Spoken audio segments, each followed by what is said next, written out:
weird. Is he weird? I think he is. Super funny. I freaking love I just him. think he's kind of out there. Well, he was leading at the midway point of the U.S. Open at Torrey Pines. I'm talking about the other Bland. Who are we talking about now? Well, there's Richard Bland and there's Russell Brand. Russell Brand is I'm talking about. Got it. No, guess. I guarantee it's. Who's I'm not even calling now? It's a text. I guarantee it's a Silence text. the darn It's thing. really, I'm turning it down. It won't go down. Look at that. I'll read. I guarantee it's a text from. Hey, it's like Richard. pressing Thanks on for the phone. doing this. I wouldn't guarantee that if I was you. There it is. Hey, Ken, it's Richard. Appreciate the kind words. I hope I get in. But it wasn't really Richard. No. Can we get him on? I'd like to talk to him. Well, it's a Maybe that'd be a better for a balloon party guest. 412 area code. Was it? Tough loss today, yeah. Pittsburgh? 412 Pittsburgh? Yeah. Yeah, that's where he was born in Pittsburgh and then moved to London. I think he has his vacation home right by the stadium. I would think. Turn the damn phone off. That's from Johnny Johnson. Gail Volva, who you know from St. Mary Magdalene or Brentwood High. Well, it's Hulva, but yeah.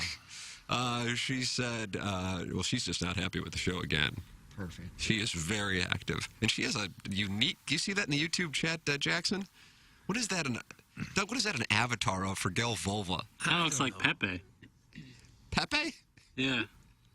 Doug, it looks like Pepe. Gail Volva's. Okay, who's Pepe? You don't know who Pepe? I remember Pepe Le Pew. No. Different Pepe? Yeah, you're so out of your element right now, Doug. Well, I didn't bring this up. I'm just trying to follow along what's been a unbelievably sour conversation. We go from where's my bobblehead to my phone's ringing, I can't turn it off, to I never bring up the fact that I'm a finalist in the St. Louis Magazine Best Radio Guy. This is a conversation we've had. Now we're on to Richard Bland. I don't know where any of this is going. Well, who's Pepe? The frog. He's a frog. All right. And this is a girl? Gail Volva. Gail Volva's avatar. Looks like Pepe the frog. Okay. This And woman what is looks she- like a frog. What is she She's saying happy that about? she went out with Iggy in 1982. She did? No, you didn't. I'd have been out of Brentwood High School by about 7 years by then. And You asked her out a time or two, I'm assuming. no, she was always dating Chris Bird. He was unavailable. If it weren't for Bird, you'd have gotten her. Maybe. And now she's saying, hi, Tim, you look cute. That's Gail Volva. No, now she's after you. I don't know where she's at. Have you looked her up at all? Yeah, I tried to find her on Facebook. She's not on there. The name's probably not Volva anymore. No, it's Hulva. He probably got married to it's Bird. Have you looked up under Bird? No, I know Chris. Chris is living in the Virgin Islands. And is he married to Gail Volva? No, he's not. Okay, it's just a thought. I'm just trying to follow this. Stubby Applause says, are you a confused elderly gentleman, unable to silence your phone? Forget about all of your inadequacies with Tullamore Dew. He's setting me up for a live read. The live read is actually fistful of bourbon, but Oh, that's Tullamore right. Dew would probably help your cause as well.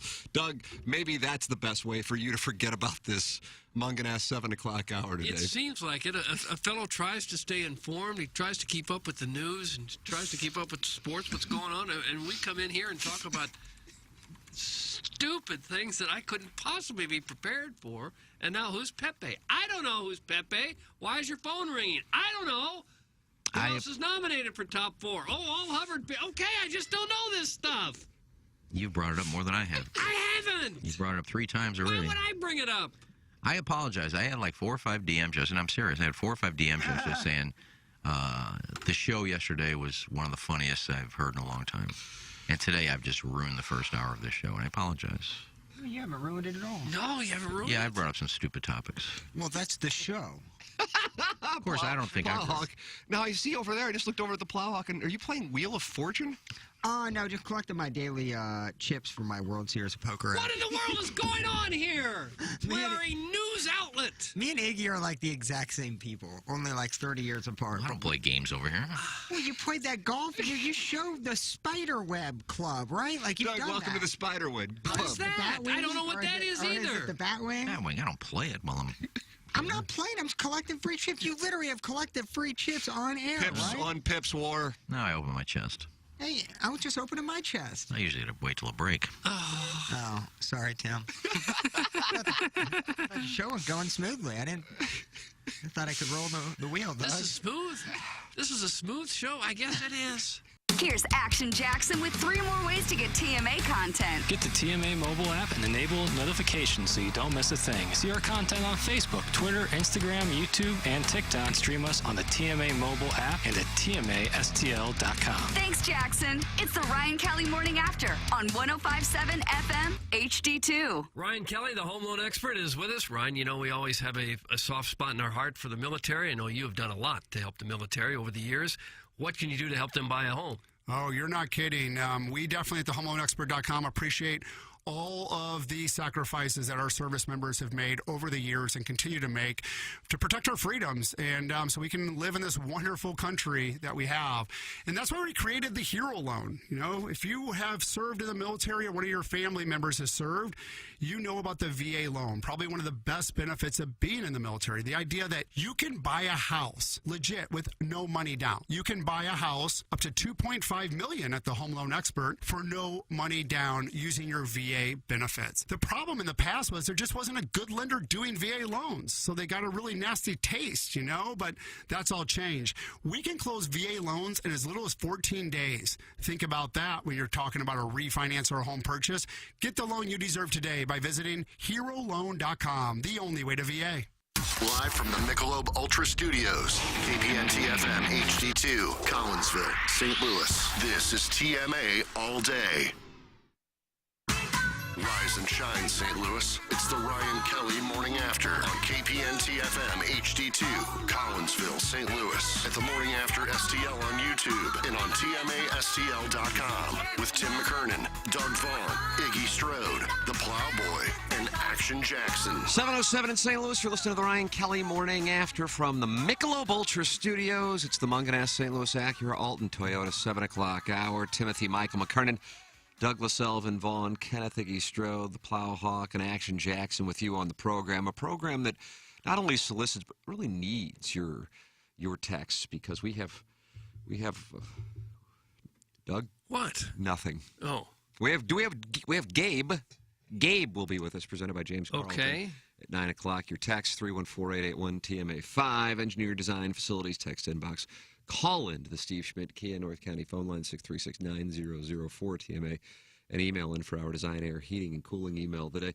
People line up, and they want to get their text in first. And the first text is, the pics wouldn't go through, so I sent them via email. What in the world is that supposed to mean? I don't know. That's what I see. Whose picks? I What don't know. picks? All I know is I see it at the top of the list. The pics wouldn't go through. So this is before we just started talking. We've been on for 20, 25 seconds, I don't know. And already someone's upset about their picks. The pics wouldn't go through, so I sent them via email. It's like TMA Jeopardy. What does that mean? I don't know. I wish they'd knock it off. I don't have any picks. If I did, I assume they would not go through email, no. Pics will be taken galore 3 weeks from today when we will be in Jamaica. How do you do? Oh, yeah. Boy, that's coming up quickly, isn't it? It is. I guess We'll we be have to live ask from Jamaica. the obligatory questions. How are the passports Plowhawk, coming? your Anything? passport. And I hear ya. Oh, boy. Nothing? Now are you concerned? I mean, now you got to be starting to sweat it a little bit. Just a little bit, but again, what's great about this scenario is it's completely out of my hands. I have not lollygagged in this scenario. I've done exactly what I need to do. Have paid top dollar to make sure they come back quickly as possible. Sure.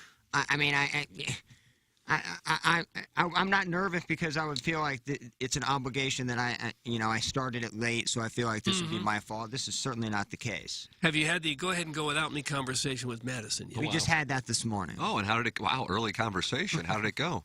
Yeah, she was doing her makeup, and she FaceTimed me while, obviously show prepping out in the CRV. Yeah. And it went well. She said, I don't really want to go without you, and I reiterated the fact, if these aren't refundable plane tickets that we just purchased, you are 100% going. Yeah.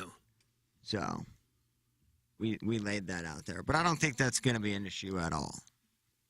We still have what?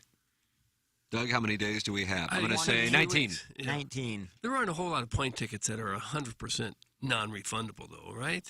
I mean, you could almost always change. You might pay a price to change, but there's almost none that say, take this or nothing. Yeah, well, that's true. Beer Cat's loaded for Bear. He was ready to go. And he said, good news, Jackson was able to upload that YouTube clip of you guys discussing Yellowstone last week. Iggy guaranteed 1 million views, and you guys are definitely on track for that. You're currently only 999,500 short of that goal. Did it hit 500? No. Jackson said 500. It fell short. 500,000? It fell short of 500,000. Yes. What did you get? 500 total? It's hovering at that situation. Not there yet. We're close. Give us time. We didn't hype it up necessarily. You didn't tag the right people, I guess. Who should I have tagged? I don't know. But that's how you get. This is clearly on Jackson. That's how you get views. Is, Yeah, tag Kevin Costner next and time, you please. hashtag things, I guess. On YouTube. Well, how do these little kids who... Ryan! Mommy, is the cat scary? 8 million views. I mean, how? Well, for every one of those, there's 8 million other videos that have 100 views. And when you have a kid, I'm sure they want to see something 1 million times in a row. I don't know if Tim or Doug. But how do you find it? I'm sure your kid has found a show that they liked as a kid and ran that keep watching thing it, yeah. into the Yeah, ground. So that's you what they know do. all the theme music, you know all the characters. Mm-hmm. That kid who does the toy reviews makes Ryan! $30 million a year. That's how I'm waiting for. 30 million? $30 million a year. Oh, And all he's doing is just because so many people watch on YouTube? Yep. So how many viewers would that turn on? Doug, it's unreal. Yeah, see, I don't know what people want to watch. I mean, maybe if Costner would have seen that, and he maybe retweeted, these guys are funny. And then you get there, but... See, the thing was, like, I went over to my... Now, what's that licking sound? Sorry. We have a jar of strawberries. Doug, it's a jar today. Mace, a small little cute Looks like a little pickle mason jar, jar but of filled with strawberries. strawberries. Is that a pickle jar, bro? What's up, world? I think it's actually a mild salsa. You're going healthy on us. We reused these. I told you I'm going a little healthy. I still got a bag of donuts. What up? Oh, you know, well, I'm throw powdered those sugar away. up in there. Yeah. But I went to our friend's house, and they have 3 kids, one of which is a newborn. And all on the TV the entire time, you know, is a couple of their favorite programs. And we looked it up. This couple makes $10 million a year, like they're on TV, and it's the worst green screen you've ever seen. It's just them dancing around, saying keywords that kids love, you know, and showing funny animals in the background, and they're making $10 million a year. What are They these make one keywords? video a month. Would it work for us? Like it's just animal sounds, and you know, look at the lion and doing all these crazy movement to like keep the attention of the kid, and they make $10 million a year. And I bet the production value maybe looked like it was $50. Oh. Like it's unbelievable. So that's the move, getting to the kids, and sadly that's how you really market a product. Well, you would think with all the people that watch Yellowstone, if you hashtag Yellowstone, people see it. Oh, review of Yellowstone. Let's turn it on and see what it is. 500? I'm shocked by that. Well, maybe a lot of people don't want to see the review. They don't want to know what might spoil it for them. So I posted a clip on TikTok and Instagram as well, and I hashtagged Yellowstone, and there's about like 500 million videos also tagged with Yellowstone. So we have some competition. Yeah, could be. I was being facetious when I said 1 million. I mean, come on, you took me seriously. I'd like to know what these keywords are so we can begin making our own $10 million a year. Cock? I don't know how the Ryan thing took off. I really don't. He just does toy reviews. It's his whole thing. Well, there's one I watched because it's fairly cute couple. And TikTok is mainly used to be just dancing stuff.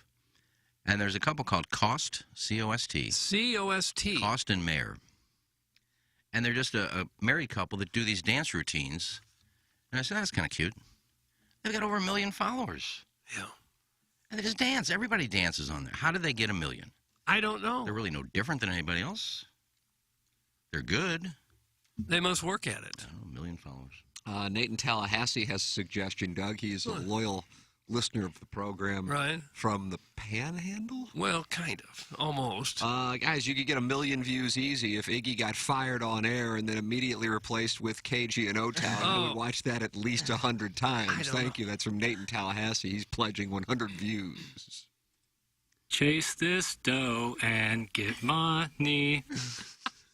That was a drop, by the way. Oh, was so it? seamless, I had to explain it. It does sound like I'm just coming out of nowhere and starting to sing. That's a great little text. You didn't care for it. Florida hoosh bag. Oh. I like how Tim's camera is angled. It's so hot. Also, this new segment where an old man Wrinkles breaks down the TikToks he watched over the weekend sucks. More Tim, less Ken. That's Brian Hench and Doug, and he just got done covering the Colts, who lost to the Texans, who then lost the #1 pick in the draft because the Chicago Bears have it now. Yeah. And fired Lovie Smith. And then fired Lovie Smith overnight. Lovie's had some horrible years. Well, nothing like one and done's 4 straight years in a row Yeah. for Houston. Beware these Texans. What are they expecting? A coach to absolutely catch fire. Yeah, But they should hire a young one. I think you know what you got in the silver-bearded Lovey. Love him, but... Silver-bearded. Well, he was Like bad at Illinois. Well, So yeah. Illinois took off as soon as he left. I think Drinkowitz is on their radar. Oh, I hope. Like Denver's looking right at him. Sean Payton, no good? All right, I'll take Drinkwitz. Doug Peterson sure did a good job turning Jacksonville around. Coach of the year, in my opinion, though. Yeah. I saw Mizzou and Drinkowitz was there with offensive coordinator Moore. Yeah. Doug Kirby Moore has been hired. We'll talk it over with Gabe. Okay. Oh, we have Gabe today. Yeah, I saw pictures of him and his family. Like, this was the guy who's going to turn it all around. Nice job. What a fantastic job to get. He looked like he's about 28 years old. I tweeted. Maybe He 35. played through 2013 at Boise State. What was that? So He's if he been was at Fresno 22 for then, 6 yes. years, if I'm not mistaken. Yeah. Was Maybe this he's an 32. actual Power Mizzou tweeted that out? I was adamant that I wasn't going to do it. Uh-oh, what happened? Which means hire an offensive coordinator unless I could find somebody who'd do it better than me. Did you happen to see that? Yes, I saw that. Well, that'd That be about can't be almost real, anybody, right? isn't it? Yeah, that's what I said. Yeah. Like, there's thousands. Some kid in the playground, right in the dirt. You go out here, you make an X, you go to the car and make a left. That's better than you. I just can't imagine how thankful you must be to land a job like that in your early 30s. I bet he got $1 million a year, probably, right? To come up offensive plays. Offensive coordinator for the SEC? Yeah. Oh, hell, it's got to be more than $1 million, I would think. I don't know. I don't know. I think they got him on the cheap. I bet it's probably like 800,000 with maybe some perks. But that's hardly cheap. By real-world standards, that's an enormous amount of money. The median salary in Missouri is $750,000. No, Yeah. it's probably 45, 50, something like that. I'm one of the lucky ones. I clear that pretty easily. with Do you the really? gig. Oh, with that gig, I That don't- OnlyFans. Yeah. Yeah. Hey, Tim, you look extra cute in your red Cardinal hat. Hi, Piddles. That's from Sean Mahoney's Deadeye. What's up, Sean? He is Kellen Moore's brother. Kellen had a better arm, but Kirby has a better ass. Thanks. That's Mr. Slave. Okay, Slave. I don't think that got him the gig. Is he really Kellen Moore's brother? He is. He is. You didn't know that? I'm They surprised played you on the didn't know same that. Oh, I'm looking at his Wikipedia, and there's no mention of it. Oh. Maybe you ought to make that entry. Yeah, edit it real quick. Yeah. Yeah, all right.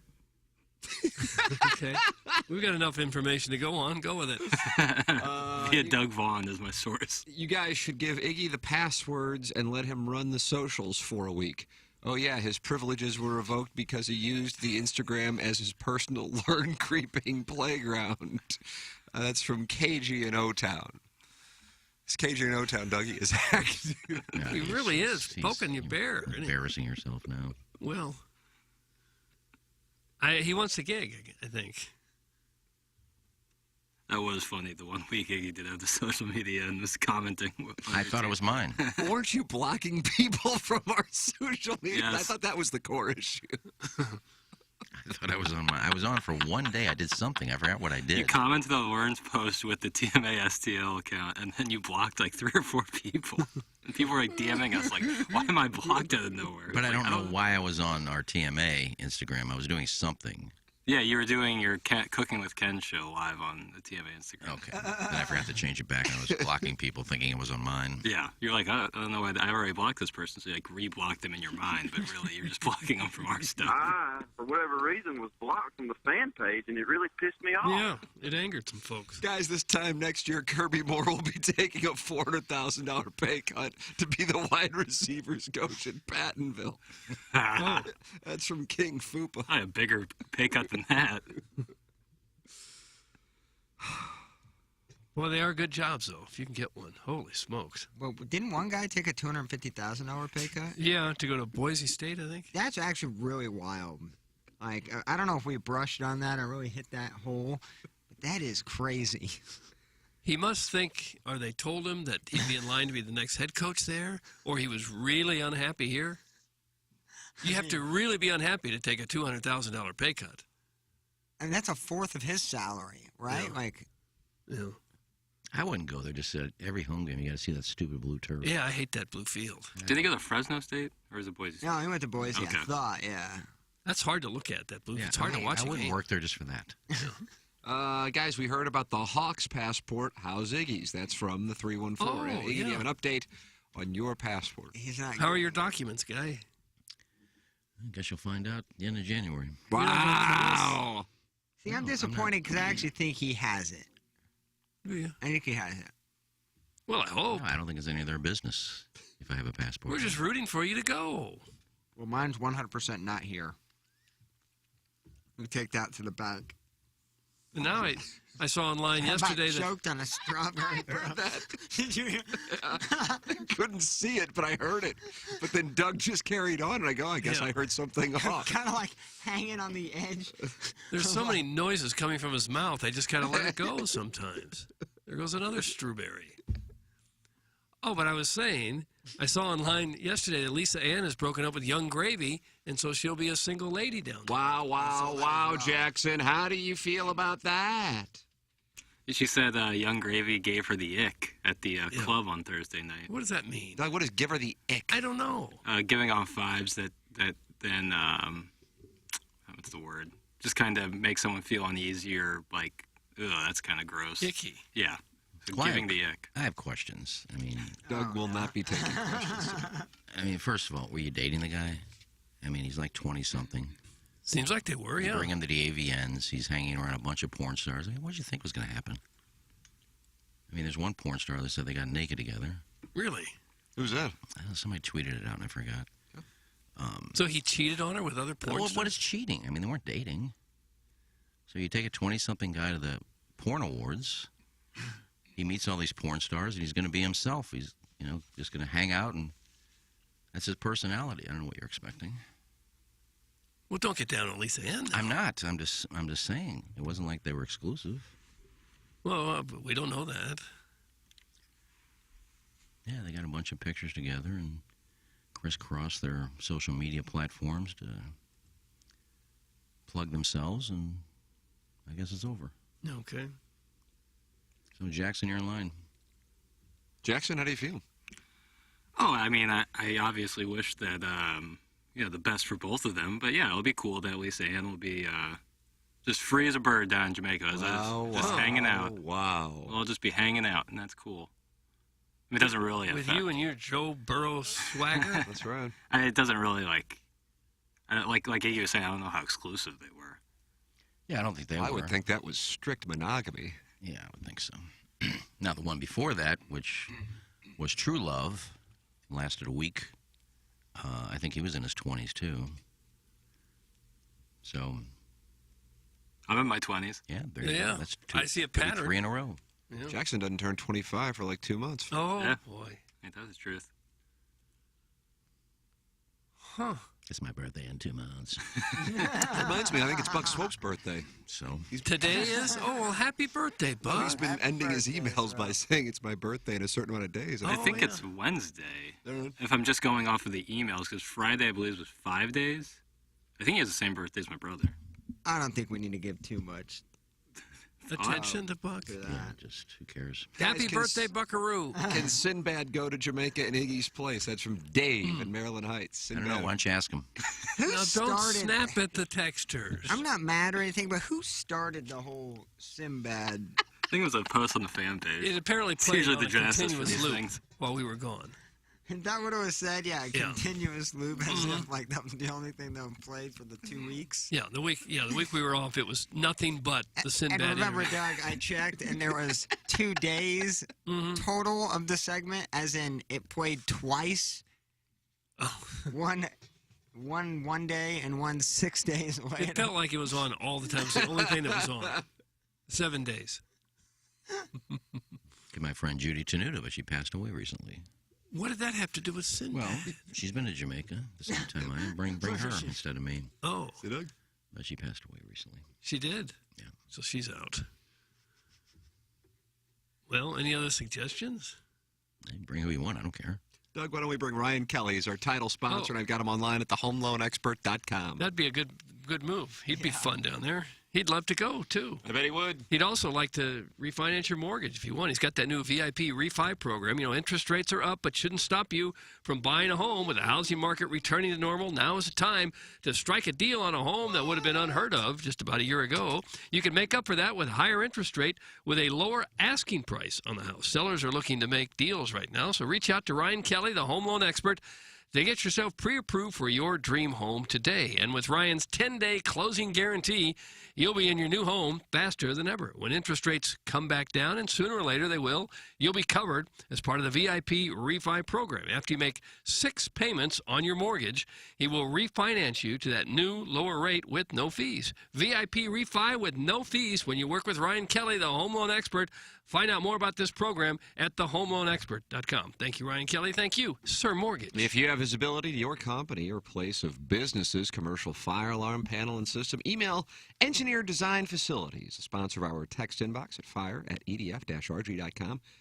And they'll have a technician come out and provide a free evaluation of your system and offer the most competitive contract pricing in the market. Also, check them out anytime at edf-rg.com, the official commercial fire alarm services and solutions provider of TMA. It's Engineered Designed Facilities, fire alarm services and systems, fire suppression systems, fire alarm system monitoring services, tenant improvements and construction, security access and monitoring services, Engineered Designed Facilities. And while you're there, if you could, think about it. It's the Munganess, St. Louis Acura, and Alton Toyota, 7 o'clock hour. Just got my new whip. Oh, how is it? I got to tell you, I really like it. I recognize the remote start is something that's been around for a while, but now I have it, and I can just start my car from my phone. And Clayton Patterson and I have we met on Friday to get it all taken care of. Wonderful to work with the best. It's Munganess, St. Louis Acura, and Alton Toyota online at stlouisacura.com and altontoyota.com for new cars, for pre-owned cars, or to get your car serviced. Even if you didn't get it from Munganess, you can get it serviced at Munganess. Work with the best, and the best is Munganess, St. Louis Acura, and Alton Toyota, and the sponsor of the 7 o'clock hour and the Daily Fantasy Sports Showdown. Doug, the first week is in the books. The Century Tournament of Champions, a stunning development yesterday. Colin Morikawa blowing the biggest lead in the history of the world. Oh, really? Yeah, it really was That is a big story. Biggest blown lead in PGA Tour history. How big a lead? 7 strokes on what happened? At one point. John Rahm shot 9 under. 10 under, I think. There's a 10 under? Yeah, he bogeyed his first hole yesterday to go 8 back. Wow. And then shot 10 under, and Morikawa can only get 1 under. Yeah, it's a par 73, so you're right, 10 under, and Morikawa shot 72, and as he said in his post-round press conference, that's not a good score on that golf course. He had not bogeyed a hole up until the back 9 for the first 3.5 rounds. So the question, Jackson, is who won the Munganess Daily Fantasy Sports Showdown? Yeah, I had Morikawa on my club. He was the first name I drew. Oh, no. He was the first name. Oh, no. Yeah, the barn burner. Yeah, I'm going to guess you snuck it out because you had a second-place finish, but if I'm looking at the names right, which I didn't write them down, but I think most of my players finished ahead of yours, but you had a second, so I'm guessing you beat me.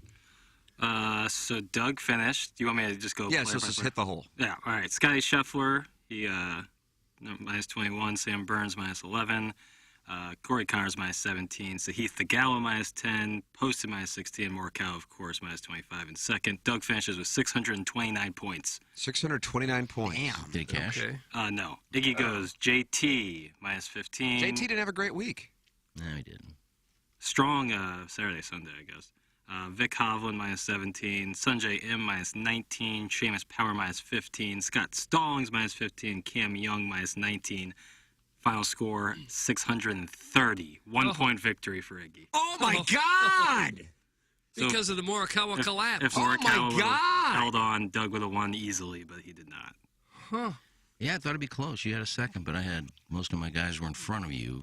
You had kind of guys toward the bottom, but you had a 2. So I thought it'd be close, but I didn't think I won, actually. Wow, Doug, that proves the element of skill is the difference. No, here. it doesn't. It's just all luck. Doug, that's a tough way to start the year, I'll be honest. I'm on your side. That's a tough way. Yeah, sure it is. Yeah. Maybe we'll go back and look at the math again. I'd like a You think there might be a recount. mistake in there? Yes. Recount. I'd like a recount. Well, you're not going to get one. Yes, I am. Iggy I is think by law, you undefeated have in to have a 2022. 3, 4, 5. Nurse. What a Yeah, win. Ken, anything you'd like to say to your support? Well, I mean, I expect to win, but no cash, which is, you're playing this to try and make some money. Yeah, especially for the kids when you get to pick your players. When you have I don't like these no-cut fields events, so you got to have the winner, obviously. This coming event is not no cut, correct? No, next week is the Sony Open, I believe. Is they still calling it that? I would just think some of the kids would like a little something from the guy who gets to pick his players. They probably don't expect much from somebody who picks blindly. Yeah, but for someone who does research and gets to pick, Well, I beat you, so throw that's- some crumbs to the children. Yeah, what did you do? You didn't win either. No, but I don't get to pick who I play. Well, you pretty much did this week. You had about 15 names on there. You just kept picking. Only because of see fit, to see fit, to see fit, to see fit. I'll take him out to see fit, to see fit. You had every name in the box out there at one point. Except the names I would have wanted. Well, you pretty much picked whoever you wanted to. No, I didn't. I would have picked John Rahm. For the kids, I would have. I wasn't even paying attention, really. When I look at these things. The guy who won, and somehow he got Rahm, Morikawa, and Scheffler all in one team. But then he put Aaron Weiss in there, which is a good pick. Aaron Weiss fit in there. I think he had J.J. Spawn, which fit in there. And you look at those guys, and, if I can get those three top guys in there, and then some guys that, have played well recently, that's more research than I did. Well, maybe not. I looked at past performances here because, that's pretty much what you have to look at. You can't say, how are they playing coming in? Because a lot of these guys haven't played in like a month and a half. Let me ask you this. How do you look at children in the eye and tell them that you got nothing for them? Well, it's 1 week. What did we play, the $5 game? Yeah. Yeah, we still got $790 in there. Or, $790 in there. Mm-hmm. Plenty of time to go. All right. Yeah, Doug, don't give up just yet. Oh, I haven't given up, no. It's potluck. I know these guys don't like playing that often. But you would think if they have this tournament, the guys that have won last year finished in the top 30 on the FedEx Cup point list are invited to play in this. If you're already out there, why don't you just play this week? 2 weeks in a row going to kill you after having a month off? You're already in Hawaii. Why not play it? A lot of these guys who played this week don't even play next week. Well, I don't know. Maybe 2 weeks away from the family was too much. They just spent the whole month with the family. Well, most people spend their whole lives with their family. Well, a lot of these guys have their wives, kids travel with them. Yeah, well, now we're back into school. There could be many reasons why they wouldn't want to be there 2 weeks. I just don't get why you're there. Just play. Hey, Tim, I ran into a hot guy from Rockhurst Saturday night at Olive and Oak. Friend of the feather. We backed into each other on all fours. Oh. Our cheeks touched. And then we spread them to try and make our holes touch. Why would you be on all fours at Olive and Oak? My wife used her dilly on both of us. Oh. Doug, that's from the recovering alcoholic from Belleville and Webster Groves. The only reason I can think of why you would be on all fours in Olive and Oak is if a contact lens popped out and you're down there on the floor trying to find it. That I could understand. I met his wife the other day. For the first time. Were you on all fours? No. I didn't bring it up. I didn't say anything. Oh, God, I feel I just horrible looked at for her and said, God, how do you do it? I don't know. I do feel for that gal. I think I saw her at a U of I tailgate with him, and I asked her the same thing. Yeah. What'd she say? She said, oh, well, he loves me. Oh, did he? Look, I've been to Olive and Oak. I've been to Olive and Oak many times. I've never seen two guys on all fours naked backing into each other. I don't know where you'd have to go to see that. Yeah. The event space. There may not be a place in St. Louis to see that. Yeah, I mean, pardon me, gentlemen. Pardon me, sir. On all fours. Should we corner that market? Yeah, I mean, if there's a demand for it and no supply, Doug, I call that an opportunity. And that's just the name of your bar, all fours. There we go. And that's how you serve drinks. Like, they have trays, and so, like, the bartender would just put them on the all fours servers, and then they crawl to your table. I don't believe you're allowed to get naked at Olive and Oak. So it's probably the bathroom. But what was the wife doing in the men's bathroom? Is that a county thing? It's like no smoking. Just a general morality clause, I think. Well, I think you can't have pubes near food. That's probably why. Well, congratulations to me. 1-0 for the year. There it is. Wow. Doug, that's how you're wrapping it up. Bow on it. You can text into the program. 314-881-TMA5 Engineer Design Facilities text inbox. Call in. Steve Schmidt, Kia, North County phone line 636-9004-TMA. And then just hang out in the YouTube chat, youtube.com/TMASTL. Subscribe to it. 4,410 Friends of the Feather have. KG and O-Town's TikToks are all up there, too, now. Are they? Yeah. How about that? So you can see them even if you're not on TikTok. Yeah, that'd be nice. In case TikTok goes away. It's a good thing that they're sitting there for you. So Yeah, KG and O-Town, there's a chance it will. Oh, I think it may let's be see. gone.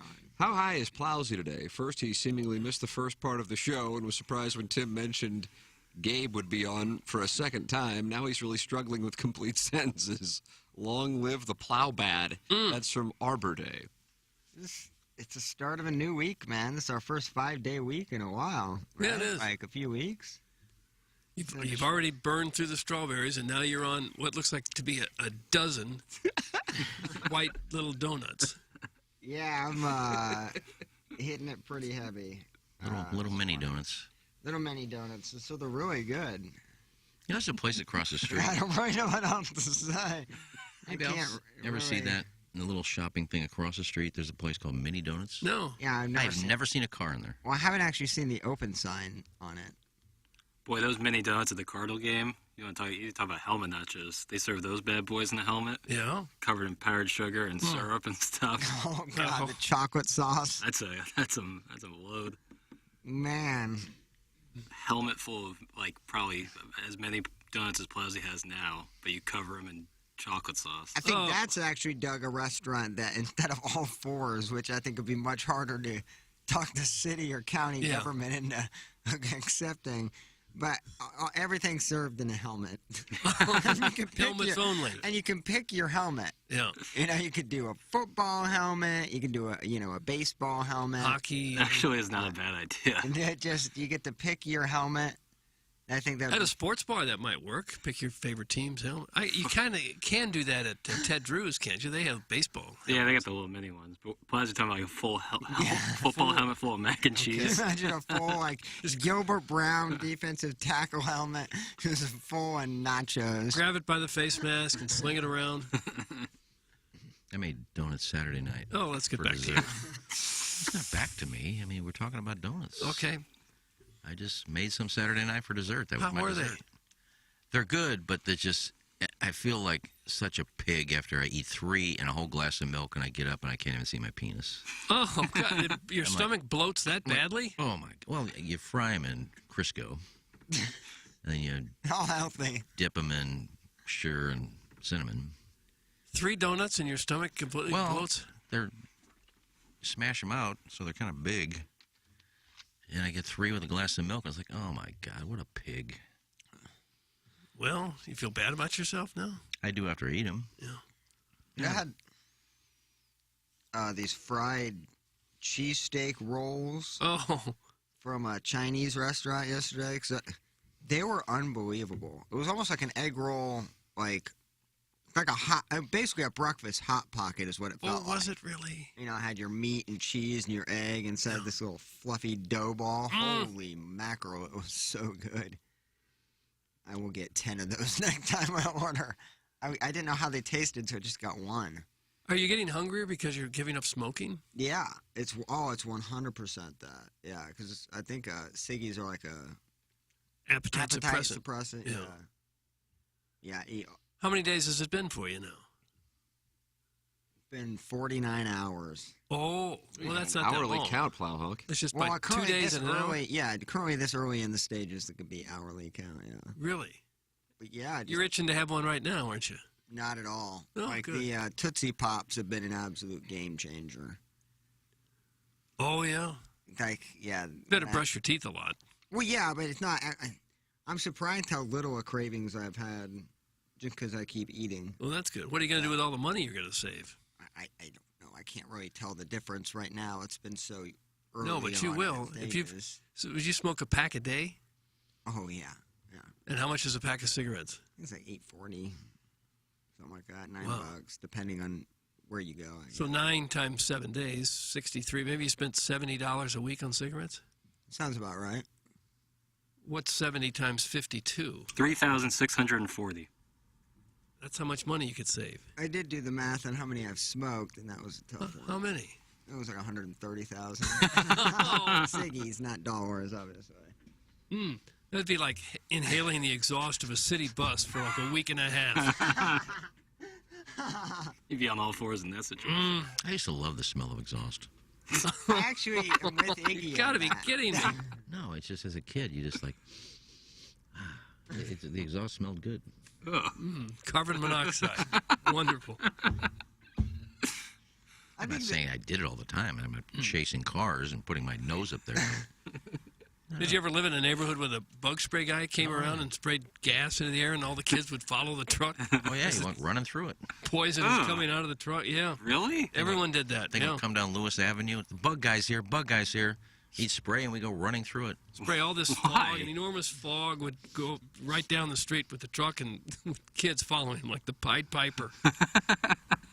And for what reason? It was fun to run through the smoke. I don't know. It smelled weird. I don't know. Why the parents weren't out there in absolute panic to get their kids away, I don't know. And we're still here now, so maybe it's Anyway, it was a big deal to go when the ice truck came down the street. You went and asked him for a piece of ice like you couldn't get some anywhere else. Sir, can we have a piece of ice? Sure, and he'd chalk off a piece of ice for us. He thought that was the coolest thing ever. I never did that with an ice truck. No, we did. That sounds like 1890 something or other. No. Ice cream. No, we were living in Brentwood at the time, so it was Tough times in Brentwood. If you can just get a piece of ice. I guess people would just get big chunks of ice to put in their freezer. I don't know what it was for, but it was the ice truck. Wow, well, they don't have those anymore. No, they don't. They don't have the bug spray guy either. No. They don't have the milkman either. We used to have our milk delivered. No, but I suppose you can have groceries delivered now. Right? I just have mine delivered. Yeah, it's just a little different delivery system. Well, that was a nice chat about delivery trucks and poison. I will ask this because I'm sure, I would think anybody watched, maybe Tim. What? I don't know. Have you seen, it's on Hulu, I think. Haven't seen it. Pam and Tommy? No. Did you watch any of that? I watched The it. miniseries? It's from last year. Yeah, I just started watching it last week. Get a few episodes knocked off? It is the worst miniseries I've ever watched. Is it? It's awful. And it's up for 5 Golden Globes somehow. I think I'm with Iggy. It was not. I was very surprised about how it was done. I wasn't a big fan. I mean, the guy that plays Tommy Lee is just dumb. He's up for Best Actor. The Golden Globes. I don't put any stock in the Golden Globes. But he's right. You shouldn't. He's up for Best Actor in a Golden Globe, and this is terrible. Jackson, what awards do you put stock in? Oscars, Emmys. That's it. I guess Tonys, but I don't really watch the Tonys. But the Grammys and the Golden Globes are a total farce. So aren't they all? What about the Teen Choice Awards? Teen Choice Awards, I have no opinion on. That's what you could. Choice Awards. I mean, any art. Anytime you're giving awards for art, it's totally subjective. So, in like basis, it's a farce. But the Oscars and the Emmys are a little more based in reality.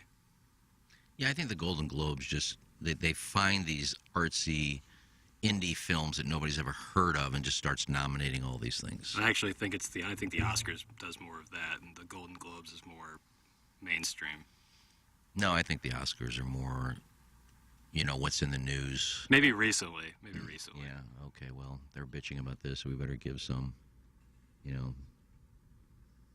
So that's how they look at it. But I think the Golden Globes just look for, I think Dimitri Sakhalutu did a great job in that film. Like, who is Dimitri Sakhalutu? I don't know. 4 people seen the movie, but it's so artsy. We're nominating him. It's the Hollywood Foreign Press that runs the Golden Globes, so yeah, that it could be more like worldly than it is. There's a coalition of listeners who might be putting together their own award ceremony. It's called the Coalition of the Coalition of listeners whose wives go out with Iggy. Oh. And the coalition is active this morning in the text inbox. Another big W for Iggy in 2023. First, he went on a date with our wives and posted it to social media. Then he had a huge suggestion of who should go to Jamaica if only she weren't dead. Is that Judy Tenuta? Yes. Yeah, I said she'd be perfect. She's been there and filmed a movie there. be great, She's a friend of the show. But That Lana Turner would have been passed away. fantastic to go with us. And now he just beat Doug at a guessing game for a sponsored segment that wins no money and results in the dealership being hoodwinked into giving everyone that knows Tim free charity cars. That's the treasurer for the coalition. Hey, you guys ever eat so many donuts that your penis disappears? That's a no for me. no, it didn't disappear. It isn't. Just your stomach kind of got big, and you look down and you can't see it. It's a lot of bloating. Yeah, it goes down the next day, but still, it's kind of embarrassing that night. God, I ate all that. But there's no one around, unless it's a listener's wife. But I myself, I'm embarrassing myself that I ate 3 big donuts covered in sugar and cinnamon and a glass of milk. It's just fried biscuits, but still. You got through it. Boots, take a lap. That's in the Crystal City Clamhammer. Why is the Crystal City Clamhammer? The last text he sent in was Jackson is a Mizzou simp, so I don't really know what he's upset about. I see no faults in that.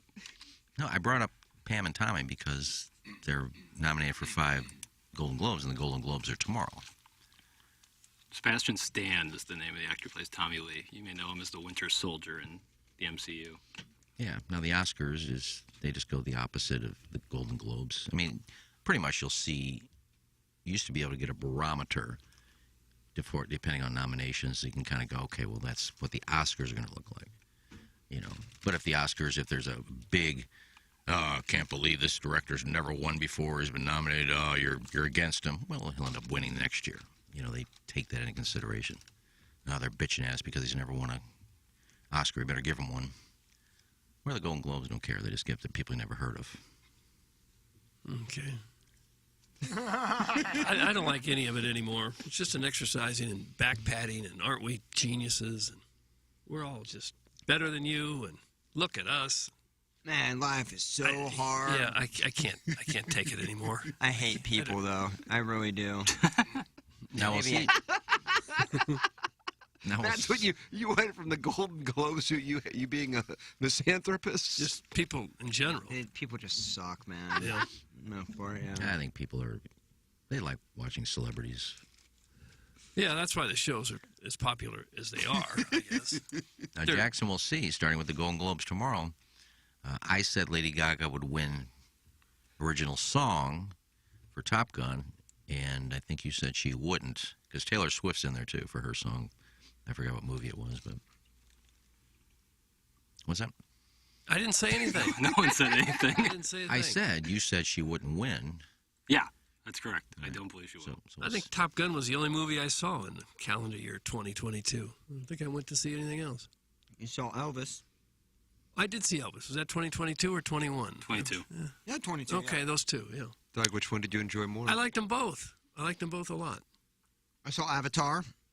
Yeah, that's nominated. It just came out 6 days ago. How the hell is that nominated? If you've seen it, it's unfreaking believable. It is? I don't think I could sit still for 3 hours of animation. It's unreal. I did. I didn't smoke a ciggy or anything. I was glued to it, dude. It was unreal. It was phenomenal. Bad.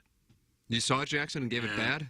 I mean, it's Avatar, so you know, it looks incredible, but I don't think it's very good. But well, that's all it's supposed to be. Right, exactly. It accomplished its goal. Yeah, like that. I don't think anybody goes, man, those actors. I mean, they're playing blue people. Yeah, they're playing motion capture. Yeah, it's impossible to judge acting in that movie. It's all about the aesthetics, which I thought were amazing. Yeah. Any nudity? Well, I don't know if I want to see that. What's it rated?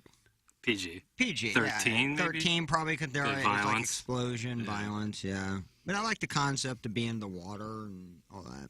Being the water. Being in the water. In the water. Doug. Okay. Surprise, the guy quitting cigarettes hates people today. It's from Uncle Cucker. Look, you're going to have those little... I think Cigarette Plowsy would say the same thing, though. Yeah, I hated people for a while.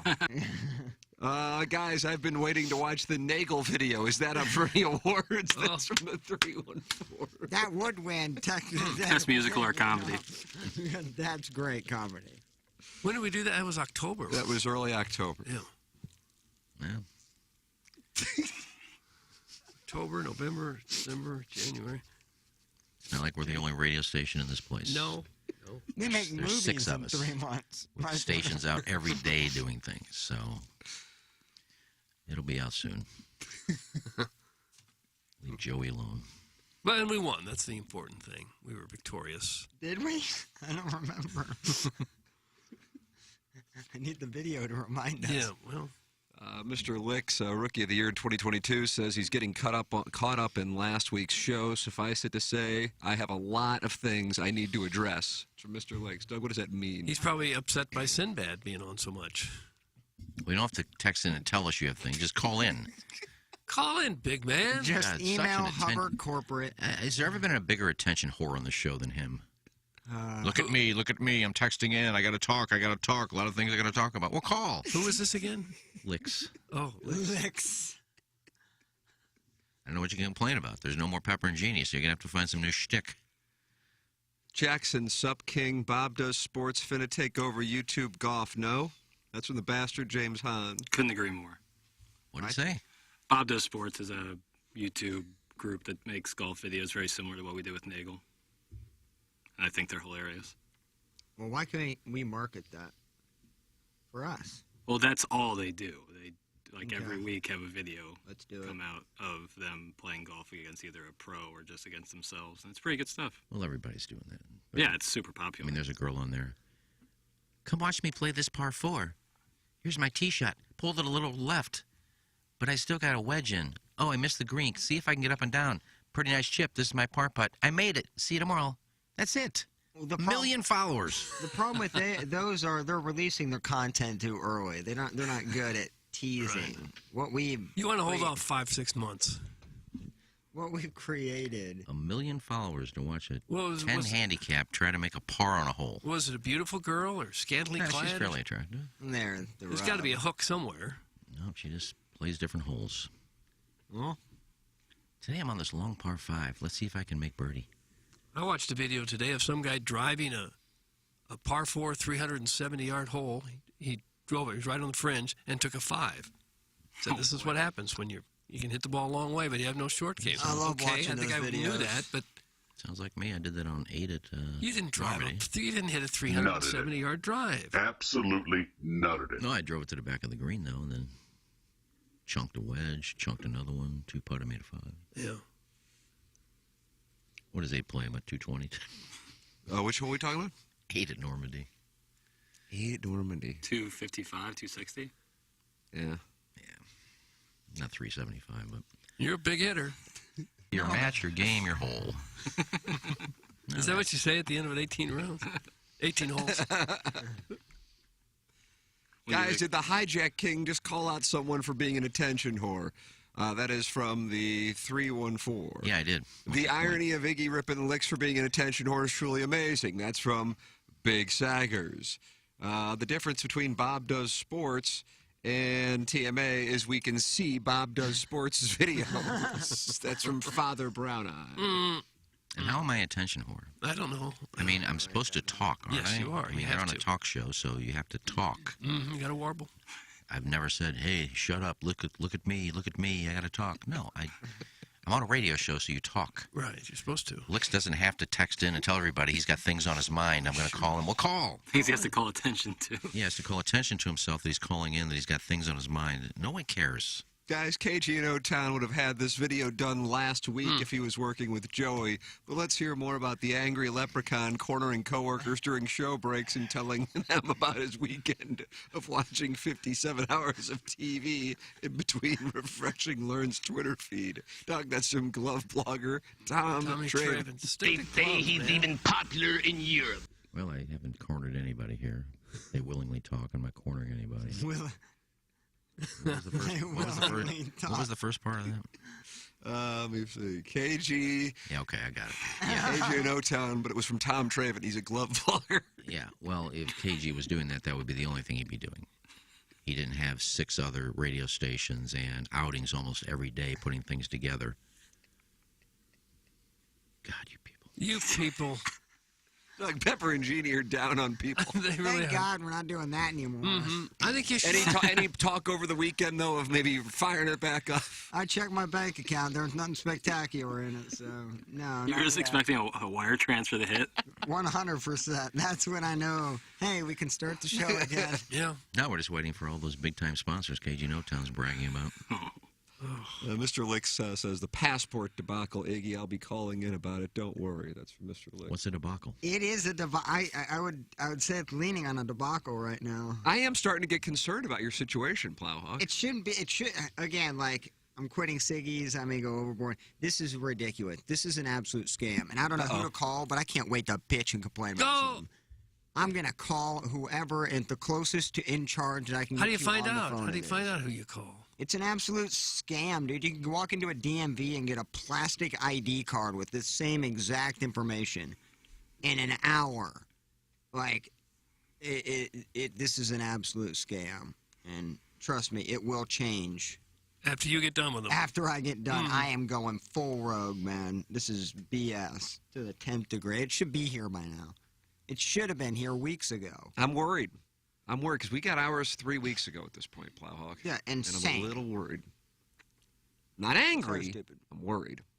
Luckily for I have every single piece of proof that, when my check cashed, when I started the process, when we got the text from Jesse to start the process. Yeah. So I'm not concerned with, anything I've done. I'm just annoyed with that it's not here. You're 100% certain that you went through the U.S. government to do this and not some scam artist who tried to make it look like he was doing passports and took your money. You write a check to the Department of State, which I thought sounded very scammy to me, but it's all on the up and up. Did it at the library there, right off of Hampton. Yeah. Have all the information, screenshotted receipts and checks, and There's no chance that the passport went back to that Hampton library location?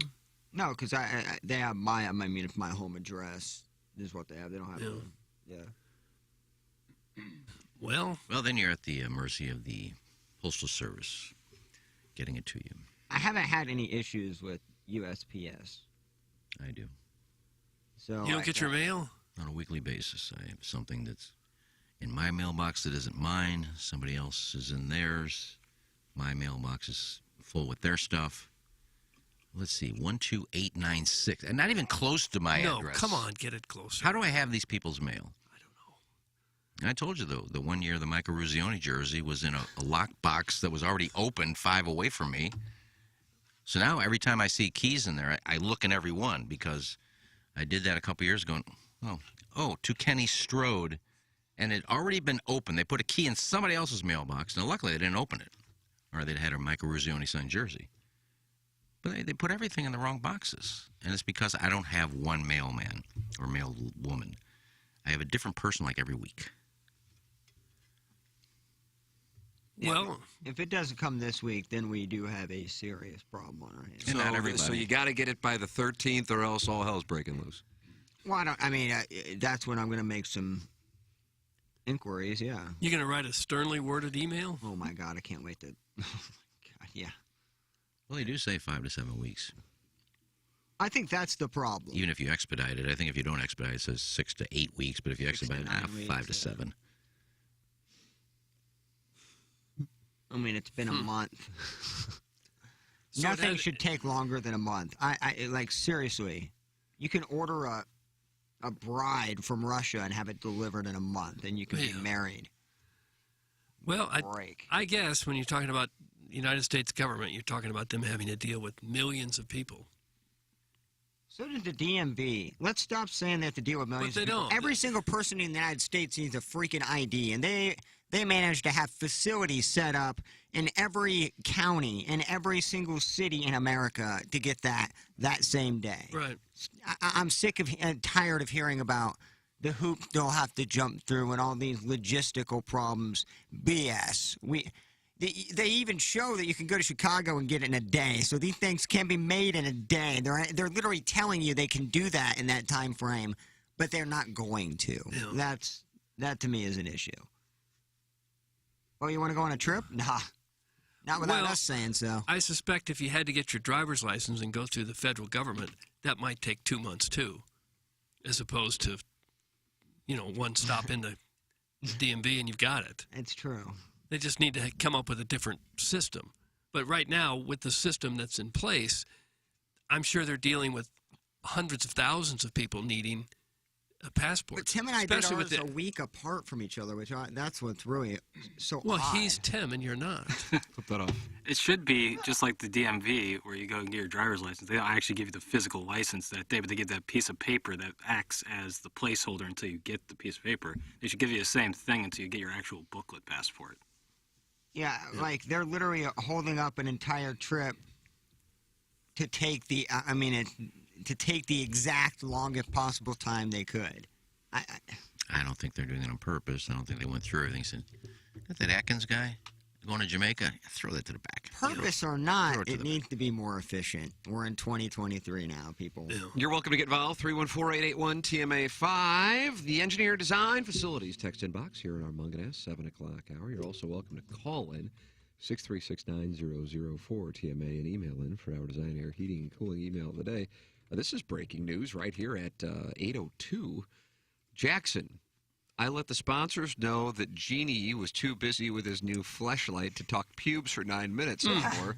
Maybe you and I could reboot Pepper and Genie together. I'll offer Plowboy and oatmeal cream pie for the intellectual property. That's from Kulky Culkin, also known as KG and O-Town. So just keep trying, buddy. Yeah, the naming rights, we already have T-shirts. I mean, that's going to be a tough Keep gig. trying to get yourself in there. You probably won't get the name Pepper and Genie, I don't think. Not even for an oatmeal cream pie? No, we can talk 5-figure settlements, maybe. like a 5-figure acquisition here. Yeah. That'd come in handy, right? The M&A folks are lining up. Jackson, are you interested in... it would be tough because you have Balloon Party from 10 to 11, but then you can come in here and then do Pepper and Genie. Yeah, it does sound intriguing. The 5-figure purchase of the IP doesn't seem like it would be... That comes out of the sponsors' pockets. Obviously, you guys Maybe. have sponsors lined up, and a portion of that pays me and Iggy off. I don't think we really need the IP for just two guys talking into a microphone. I think we can just get off on that one. You think it's that easy? Try to come up with a topic. I guess we'll have to stay away from how to stay cool in the summer. We already actually own the right. Yeah, so we just can't do that one, I guess. Wear a hat. Was that the big tip? You're supposed to wear a hat when it's hot. You wear a hat when it's cold. Always wear a hat. Never take your hat off. Iggy said, "Don't pee on someone." Don't pee on someone. Or don't pee on yourself because it's not going to cool you down. Well, who does that anyway? I think I saw that in Dual Survivor. You know, us, we're woodsmen. We're just absolutely... Why would that cool you down? I did ice packs on the wrists. How about find some air conditioning? Isn't that the beginning and end of the story? Drink water. I think I brought up Charlton Heston, or no, it was Burt Lancaster in the movie The Swimmer, where he just pool hopped. That was the whole movie. He just topped fences and swam in pools and went around the places. And I said, man, do that. Do like a Burt Lancaster. Just go find a pool that nobody's in and go use it. I don't know that that's a good idea either. We don't have that many pools around here, really. Certain neighborhoods, maybe. Well, that's what I'm saying. Go find a neighborhood. What neighborhood has the most pools per house? Brentwood. Probably Brentwood? Is that Huntley. Chesterfield? Huntley. Think Huntley? Ladue. Yeah. That'd be my guess. Frontenac. I think Chesterfield. Yeah, that's a good play, too. Oh, there's What lots about above ground pools? Where's the biggest above ground pool? That Arnold's? Festus? Arnold, Arnold? Jeff Defiance? Claria, Jeff Claria. Get that big tin pool for $89, and then Nothing wrong with an above ground. pull No. it No, out. I have nothing wrong with an above ground pool. I still think they're sick. You guys come up with enough dumb topics from 7 to 10. How hard is it really to come up with another 10 to 12 minutes of it? That's from Flip Wilson. It's hard. Well, have you listened to the Careful, show? when These are throw- carefully researched topics. We threw They in the sound like they're coming right off the top of our head. They're not. We threw in the town like October, and we still lasted towards the end of the year. Kinda that's mailed it in 3.5, for the last like quarter. 2 months at least of just absolute painstaking topic that we don't... Well, if you miss it, there's enough segments up there you can go back and listen to the Right. old ones. Right. It's evergreen. It's always been evergreen. Your voices will live on forever with that. Go back and listen. It's kind of like your own sound story. Your heirs can go back and listen to that and go, "Oh my God, that was my grandfather." That was my grandfather. Killing it.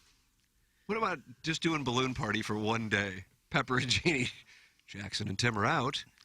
Yeah. Pepper and Jeannie in for the hour. I would just sit in Ryder's office with a box of popcorn. Love to see Caesar's column after that. Yeah, I think that's something that we're going to have to convince Tommy. It was wacky, and sometimes, whatever words he uses every time he posts an article about us. I could imagine Tommy just shaking his head just in excitement for all the emails 101 he'll just be got getting.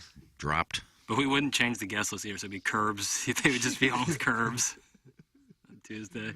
Jeremy Rutherford today, right? What time is it? Yes, sir. 10:45. 10:45, Doug, as the Blues win it last night against the green and gold of the Minnesota Wild. Yeah, Thomas Grice stood on his head. How do you do? Man, he was fantastic. 34, 35 saves.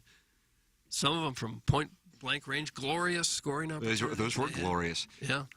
They lose to a bad Montreal team, and they beat a good Minnesota team. Win 3 out of 4. Yeah. They're only 2 points out of the playoffs right now. I'm telling you. Yeah. And then the Flames, who they play twice, back-to-back games here in St. Louis tomorrow and Thursday, lost in overtime last night to the Blackhawks, so that was a nice little treat for the Blues. Yeah. The Flames have the number 1 wild card spot at 46 points, Oilers at 45, and then the Blues and Avalanche both at 43. And now the Blues close in on the Minnesota Wild, who are third in the Central, and they are 4 games back. But, Doug, would you say the Wild have 2 games in hand? I would say that if I was looking at the standings, and if that were the case. I'll assume you are. So, yes, I'll say they have 2 games in hand. That's correct. Besides Kadri, did they lose anybody else to be... I mean, weren't they just so dominant last year? Have had a lot of health issues so far in the first half of the season for the Avalanche, but I think even at this point they're going, okay, this is a little weird. They started slow, and it's just kind of carried on through. Blues, with more health issues than you would imagine, would allow a team to go on a 3-1 road trip, especially against some really legitimate operations in the Leafs, and then beating... they beat on Thursday night. They lost at New Jersey, right? No, they won. They won in New Jersey. They lost to Montreal. That's right. Yeah. So they played 3 playoff teams, and then they lost to one team. It's at the bottom of their division. Mm-hmm. Or close to the bottom. And had a lead in that game and let it get away. Yeah. So the Blues are surprisingly still lurking, and they're relying on goaltending. But also, you know who's been amazing? Who? Saad. Yeah. He's just been phenomenal. Goals in 4 games in a row. God almighty. And Shen's been everywhere. And they're doing it. You know, on Saturday night had to do it with 5 defensemen. And here they are. Somehow still lurking, when I would have thought this past week could have been the end of it. And now they get 7 games in a row at home, though they've played better on the road than at home this year. 13-10 on the road and 7-8 in St. Louis. Laissez Flame twice. Patty Maroon in town on Saturday. Yeah. I like these little 2-game series. They make a lot of sense to me. Get to know the players on the other team a little bit better. Rivalry heats up a little bit. I like that. I wish they did more of that. Can Plowsy please talk Parayko? Thank you. That's from the 314. Well, nothing to say. He's soft. Well, he's played pretty well cashmere, this man. week. He played well this week. He's absolute velvet cashmere. He's the softest player in the league. Oh. It's fine, though. Well, he had a good week, though. He played well. I think he's only got 7 more years in that contract. You don't like our club, do you? You don't like our club? It's okay. They're just going to, it's just like the Cardinals. They're just going to kind of weasel their way in. Weasel their way in. The Cardinals get won out the division. as soon as they get in. And go full tank mode.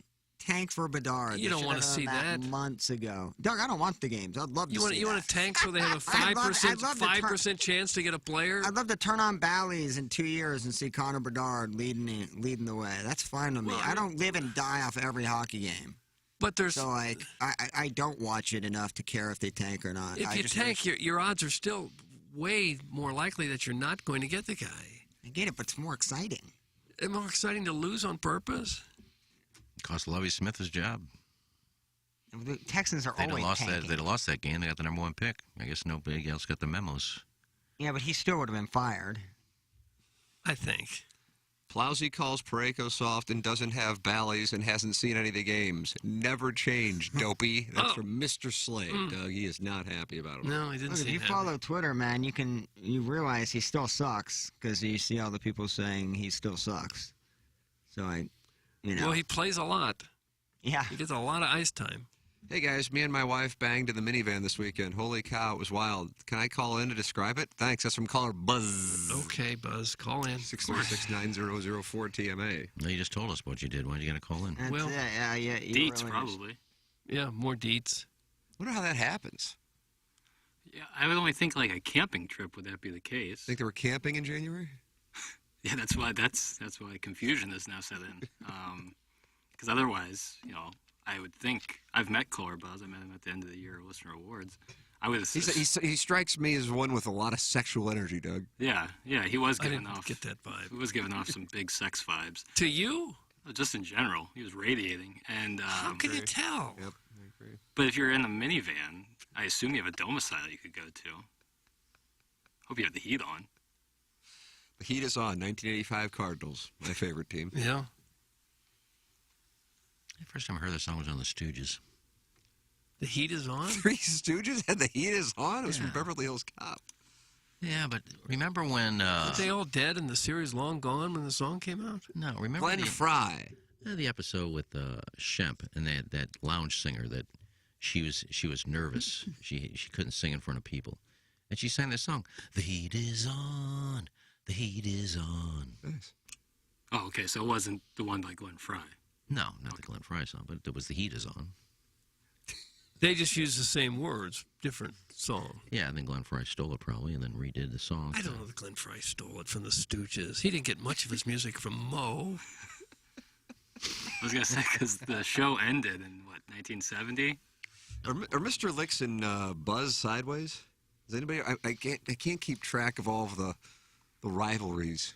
I don't think so. I thought it was Mr. Licks versus Hugo Posh. And Morrison Woods Wacko. Right. But he writes in, I'm surprised the suspension held up during that. I can only imagine the minivan is now totaled. That's from Mr. Licks. So he is attacking the BMI of...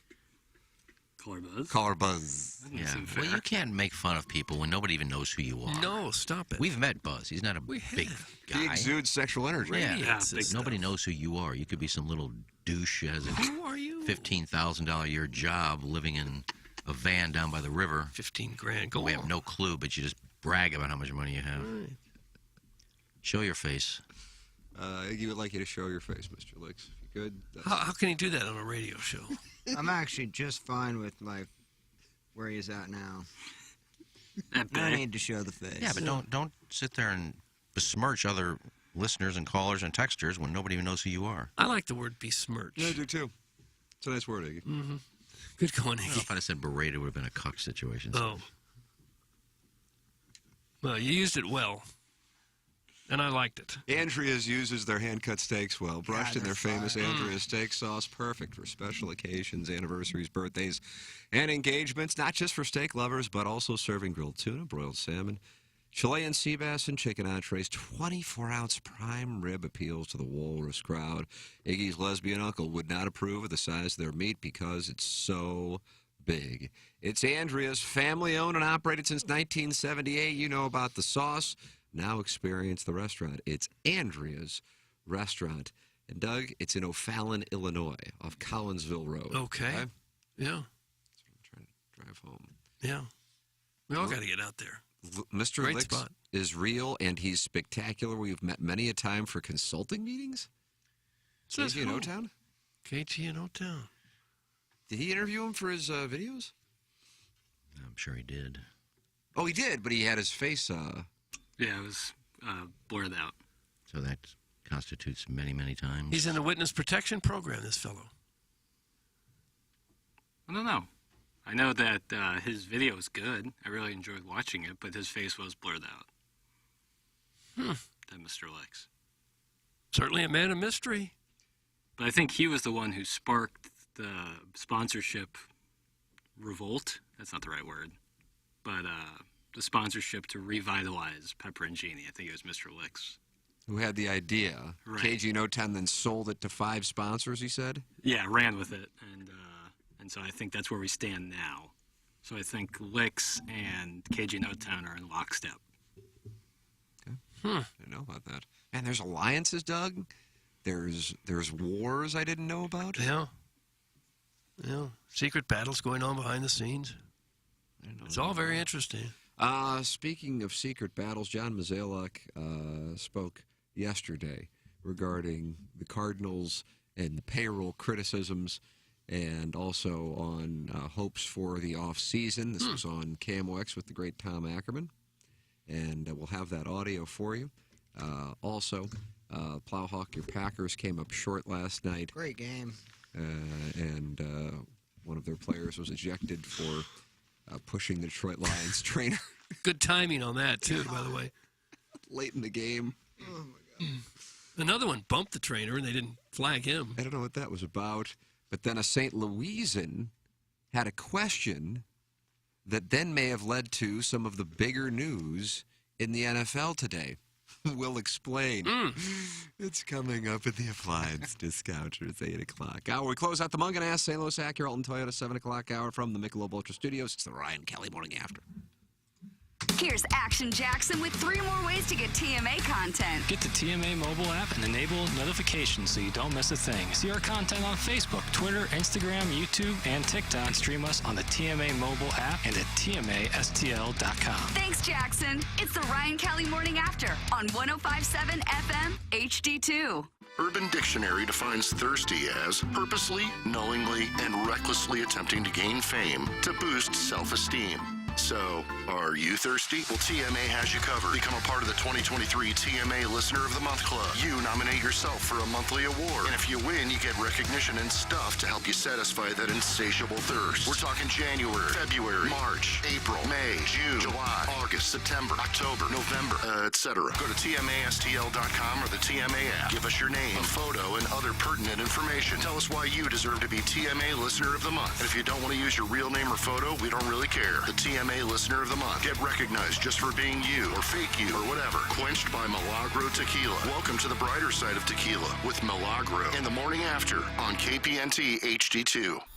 You're hearing TMA all day on KPNT HD2, Collinsville, St. Louis, featuring the Ryan Kelly Morning After, live from 7 a.m. to 10 a.m. Then a full show replay from 10 a.m. to 1 p.m., followed by the best of TMA from 1 p.m. to 7 p.m., and another same-day replay starting at 10 p.m. Find the full schedule at TMASTL.com. Brought to you by Ryan Kelly at thehomeloanexpert.com, the most efficient mortgage process you'll ever experience. Hey, if you like the morning after, check out Balloon Party on 101 ESPN. HD1, by the way. It's sports talk with Tim McKernan and Action Jackson from 10 a.m. to 11 a.m. each weekday, right after the morning after. It's the worst named show in the history of radio, but the content's pretty good, so check it out on 101 ESPN or get the podcast on the TMA app. Doug Vaughn here alongside Ryan Kelly, the home loan expert. Ryan, rates are high, but you're still finding a way to get people a good mortgage. How do you do it? You know, we work really hard for our clients. We watch the markets. We watch the rates. They swing a quarter point a day some days right now. And that's why you need an expert to lock you in at the right time. And then we have these incredible programs like our Interest Rate Rewind,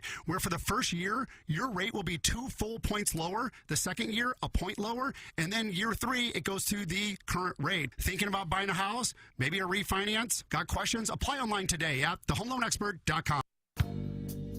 Okay. Hot takes. Yeah. Pepperoncini. Pepperoncini. And now the Pepperoncini Show with Darren Atkins and Ken Stroh. All right, take it, fellas. There it is. That's the open. Pepperoncini. Pepperoncini. Pepperoncini. Pepperoncini. Pepperoncini. Pepperoncini. Pepperoncini. Pepperoncini. We don't know what it is. We don't understand the name. We just know it's stupid. And it's available every weekday, featuring Iggy and the Plowboy. Apparently it's some kind of a podcast or something. Available at TMASTL.com and on the TMASTL mobile app. Whatever. The Tim McKernan Show podcast, featuring long-form interviews with people from the world of sports, politics, and entertainment. And our guest today, Bill McClellan. Thanks so much for coming in. Hey, my pleasure, Tim. What's up, Caden? Hi, how are you? Joe Buck, our guest today. And it's like I haven't seen you in years. More than 500 episodes and counting. And it's available wherever you get your podcasts, including the TMA STL app. Get the app now at TMASTL.com. Biggie's Restaurant and Bar has been a staple of the community for over 30 years. burgers and is serving your favorites like the steak sandwich, waffle fries, and so much more. It's not just the food that's rocking. With a full bar and patio, Biggie's is the perfect spot for lunch, dinner, and a little laughter. Biggie's original hours are back. Open 11 a.m. till midnight, Wednesday, Thursday, and Sunday. And 11 a.m. till 1 a.m. on Friday and Saturday. Check out the full menu at biggiesrestaurant.com and stop in today. Win tickets to see Adam Sandler February 10th at Enterprise Center just by listening on the TMA app or at tmastl.com. My father literally came to school one time my whole school career. He opened the door in the middle of the test and I hear, "Where'd you put the rake?" I'm like, "What? You put it on the nail?" I think I did. You think? Tickets on sale now, but you can win them now. Not to be repetitive, but just go to tmastl.com to find out more and win. That's tmastl.com. tmastl.com. 105.7 HD2. The Ryan Kelly Morning After.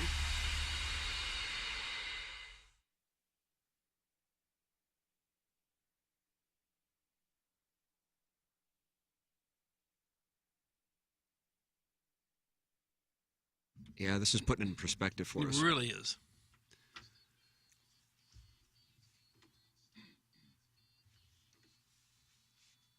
You ever cry when you watch the news? No. I've cried while being on the news, while trying to give the news. Hold on a And second, coming I up got a short. call.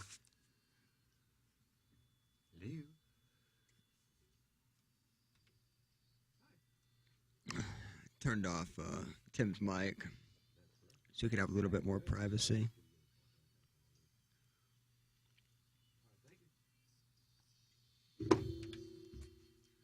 Really a taunting My melody. dentist. Oh, the periodontist again? No, this is just a cleaning for my mouth. Oh, dirty mouth. Ooh, bad boy. Poor mouth. So your dentist listens to the show and he says your mouth needs cleaning? That's correct. Comma boy. Comma boy. This is the Ryan Kelly Morning After from the Michelob Ultra Studios. Welcome to the Appliance Discounters 8 o'clock hour. And come on in. The water is warm. A lot of people have said they're going to call in. Jackson, I don't know if anybody's really done it. No. Steve Schmidt in North County phone line 6369004 TMA. Email in for our Design Air Heating and Cooling email today, the morning after at InsideSTL.com. Doug, Design Air Heating and Cooling, the official HVAC provider of the Ryan Kelly Morning After and the Tim McKernan Show podcast. And how do you do? High of 60 on Wednesday? I saw that. Let's go out and compress some golf balls. High of 59 next Tuesday. Let's go out and compress some golf balls. All the courses still open? They stay open in January? I suppose. I don't know. I'm not sure I've ever golfed in January here. I see some lows in the 23, but all of the highs are at least in the 40s minus one day, and that's this Friday. But, yeah, a bunch of days with highs in the 50s. So, you know, I mean, listen, is it ideal? Of course it's not. But we're making our way here through the winter, and minus a couple of days in December, it's been mild. Right. There hadn't been a whole lot of misery yet. But if you're dealing with a furnace that's down, it doesn't matter if it's in the 50s, because overnight it's going to be in the 20s or 30s, and you know you've got to get it taken care of. So you go to designairservice.com and work with Seth Goldcamp, and you'll be thrilled that you did. The official HVAC provider of the Ryan Kelly Morning After and the Tim McKernan Show. Doug is a client. I'm a client, and we are very happy that we are. Design Air clients. Design Air Heating and Cooling online at designairservice.com. I deep teased this. John Mazalak was on with Tom Ackerman yesterday on KMOX, and he was asked about the Cardinals' payroll and resources since he addressed on the front end of the offseason that they would be increasing payroll. Here is what he had to say. Okay, hit the lever, Plowsy. So I know you're going to get this question. You're going to get a lot of questions about payroll and about Tom Ackerman talking earlier in the offseason about resources. How will you handle that? I know you're going to answer those when they come. But yeah, how do you I'll handle it honestly. I mean, I think, like, you know, one of the things that you know, we did have an opportunity to increase payroll, which it will be higher than what we played at last year. So that's fact one. And number two is, you know, just because you have resources, you're not just going to go spend it wildly on something that doesn't make sense. I mean, we knew what we had to accomplish this offseason. We went into it with the hopes of doing it. And then as other things presented itself or unfolded, it just didn't get to the point where we were excited enough to necessarily do it. And, that might, depress people or disappoint people, but, my responsibility is to adhere to the franchise, adhere to ownership, and do what we think is best for putting together a winning club. And I do think we are in a unique situation, maybe relative to other teams, where we do feel like we have some emerging talent, up and coming talent, and we just don't want to go down a path where we don't create that opportunity and then regret not having that opportunity for individuals as we enter 2023. Doug, you follow? Yeah, I do. Yeah, I can understand that. I mean, they don't want to be in a position where they traded Nolan Gorman for somebody who's got a year left on his contract, and then you see Gorman become a 40-home run a year second baseman. That's the kind of thing that they're trying to avoid. I can see that. I think they're counting heavily on Arenado and Goldschmidt having career years again. I mean, that's the problem is, like, we just are putting every bit of pressure on Goldschmidt and Arenado. Like, I would be so pissed if I was those two. It's like, Jesus, can you give me some help a little bit? No. Mozeliak, this is why he's hired to do these things. He's the best PR in the game. Like, he does He did get so much. Contreras. He does There's so help. much damage control on himself. That's why he's worth the money. He can spin it with the best of them, man. He is spin team central. But you would agree that just because you go out and throw a whole lot of money at a free agent doesn't necessarily mean that that's the right way to go. Yeah, Steven Matz. I mean, we've seen a lot of that, yes. So, like, why not throw it on the right guy? I mean, we've seen a lot of them just closing your eyes and throwing, and trying for it to stick. We've seen a lot of those types of contracts. Fowler, Mike Leake. I mean, Cecil, Andrew Miller. Please, Doug, tell me when to stop. So we do throw money at people. My thing is throw it at the right people. If you have to overpay by a couple million, a few million, a couple years for a guy that's going to really help your roster for the first 5 or 6, then I think that's worth it. I don't think you think of one negative thing and then go, oh, well, that's why we can't because, we can't sign him to a 7-year deal because those last 2 are, well, if you get 2 World Series opportunities out of it, then the last 2 dead years are fine. But even those free agents you mentioned, that's kind of what he's talking about not wanting to do again, because most of those players, when they were signed, we thought, okay, that makes sense. That's good. That makes sense. That'll help. So the fans have to pay for Mozeliak's mistakes twice over. So we have to deal with the free agents. It's just nothing's guaranteed. He didn't hit on, but we also now have to be understanding that since he is terrible at signing free agents, now we have to not have free agents because, the DeWitts aren't giving him full control because of what he's done in years past. I don't know. Just for the purpose of some more context, here's a second soundbite. Okay. I'd like to hear that. Hit the lever, please, Plowman. So that sounds like, at least sounds like right now, that if you're expecting fireworks, big splash, something like that, don't get your hopes up. That's what it sounds like. Right. I mean, you never rule anything out, right? Something could present itself that makes a whole lot of sense that we haven't talked about or explored to this point. But in terms of looking at our club, there's just, there are names that get bantered about that we're just not going to trade. And, in doing so, it does, I guess, create some level of paralysis in something. And then when you say, well, what are you trading for? Right now, the bet we're making is on Waino, Michael Flaherty, Montgomery, and Matt. And, you got Dakota in the wings. But, you're hoping that gets you a lot of innings. Now, I know people are like, well, some of those guys didn't pitch much last year. What are you getting out of Jack? I mean, these are decisions that internally, we have confidence in and we believe in. So, we'll find out if we made the right decision or not once we play the season. There it is, John Mozeliak giving his perspective on it. I'll be straightforward. I don't necessarily say it the way the Plowhawk says it, but I don't understand I don't understand what the plan is, but at the same time, my thought has been, okay, there's still a month and change between now and when they show up in Jupiter, but the team didn't have the offense and hasn't had the offense to be a championship contender, a world championship contender, National League pennant contender. Of course, it can happen, and you've had 2 world championships in what would be described, I think, as surprising runs in 2006 and 2011. And so I think the third best hitter at the end of the year, I think that would be fair to say, retired, even though it was certainly a windfall with regards to the production you got. And maybe now you've replaced that, albeit with a catcher / DH. But right now it's good enough to win the National League Central, but I just don't see it as being good enough to win the National League. Can it happen? Conversation going on amongst. Can it happen? Of course it can happen, but do I feel like it is substantially improved? No. Do I think they're a better team than they were at the end of the season?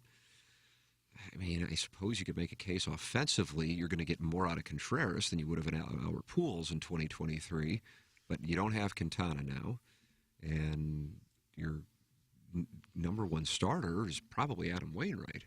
So that's a little. It's just. Not getting Quintana is the one that really surprised me. I mean, what did he sign for, 11 mil? And he was your best pitcher. That's the one that chaps your ass. Well, he was your best pitcher in the second half of the season after you got him. Mm-hmm. And it's like they didn't even attempt to do it. He just signed.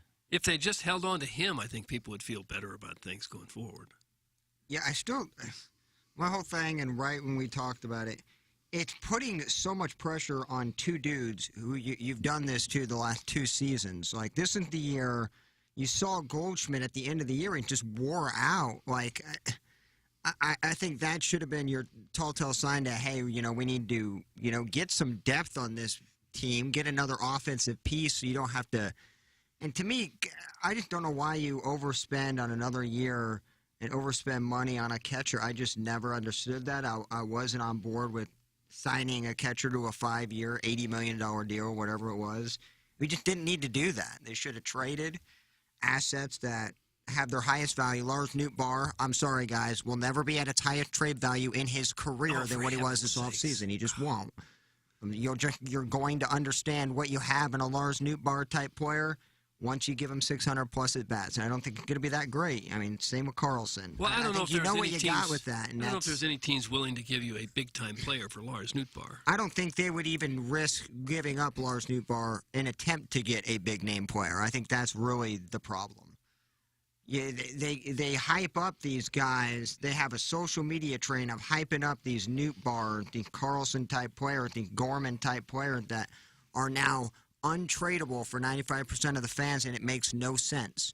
Lars Nootbaar hit 240 last year. Like, what are we looking at in terms of do we just want a bunch of dudes in the outfield, or do you want, like, a superstar in there with it? And the pepper grinder means nothing to you. I think players coming in that are kind of average to below average players, I think you're looking at bringing in a rally monkey, bringing in something that they got to look at Lars Nootbaar as a perfect strategy. You do that pepper grinder thing, and now you're untouchable for the organization. And I really think somebody could have come with a little monkey on their shoulder. Now, there's a lot of players that come with a lot of promise that aren't necessarily at the top of their game the first year or two that they're in the league. Improve greatly when they hit 25, 26, 27. And I'm sure every time they go to make a trade, somebody says, all right, Jordan Walker would be great. So what do you do if you're Mizzelak there? Well, I get it. There's some tough decisions you have to make. I'm not saying trade Jordan Walker by any means, but there's a lot of other guys that could be traded for great assets. I mean, well, that's the question. Where does Mason Wynn fit in this equation in 3 years from now? I don't get. We kind of hold on to these guys until there's very little value because the guy's been in the minors for 2, 3, 4 years. Guys like that are really good and highly touted. Where is he fitting into the roster in the next 2 years? But that's, in fairness to what Mizzelak said, that's one of the things that he said, that we are in a unique spot relative to some of the teams that grab the headlines, that we have players who are on the verge and therefore don't want to block them Now, that may frustrate people, or in my case, confuse people. Again, I still am not closing the book on the off season. But he's not going to publicly, telegraph what they're going to do. So at the same time, I understand when Walker, that's a monster X factor. I mean, if that guy could be something that is of, real substance, that's a huge upgrade for that offense. And I just have no clue on what that's going to be with what you get out of him. No, I don't think anybody does, and probably won't until spring training, get some idea how he handles Major League pitching. And I think Gorman is another guy they don't want to let go. This guy hit almost 30 home runs last year. As a part-time player in the major, between AAA and the majors, he hit almost 30 and didn't play all the time while he was here. You're going to have to pick between him or Mason Wynn eventually. Eventually that you're going to have to decide that. Unless he's your DH. Okay, come on. We can't keep guys just for DH purposes. We can't be an untradeable DH. Well, you can if you're a huge hitter. So, the fact that you think Gorman's going to hit 30 and you think Mason Wynn's going to be a consistent Gold Glover, I get that, but you can't play those two in one position. Are you going to have Gorman go back to third base? When is that time frame like? How long is Arenado going to be, on the team? 3, 4, 5 years? To me, you just have way too many log jams, and I just don't understand the unwillingness to get rid of one guy at that position, or, a Lars Nootbaar and a Gorman. You still have a Mason Wynn plus 4 outfielders that aren't playing right now that you think could. Yepez, O'Neill, what have you. So you don't need 7 outfielders to fit 3 spots. You don't need 5, second and shortstop to fill 2 spots. That's my problem with unwillingness to trade guys that may not even – may just play themselves into free agency in 4 or 5 years, and you could have gotten X, Y, and Z for them. They're not happy in the engineer design. Screw them. I don't even care. Bring it on, dude. This Why is aren't not they the day. happy? This ain't the day. Why is today not the day? Because of the cigarette thing? Yeah. I don't know. I just don't get the team's worse than last year, right? Stephen Wildwood just texted in that a mic drop has been filed. Nice. Very nice. Let's see what we got here. Plowboy, Nootbaar's exit velo, walk rate, and hard hit rate, and chase rate are all in the 90th percentile. That's from Josh Bob Bill. An out's an out. Whether it looks good on your little, side camera, that's Josh cool. Bob Bill brings a side camera. Who would be a side camera? Well, those large Nootbaar, judging the exit velo. He looked like that video I'm talking about, to where it looked like he about tore both of his shoulders out to swing.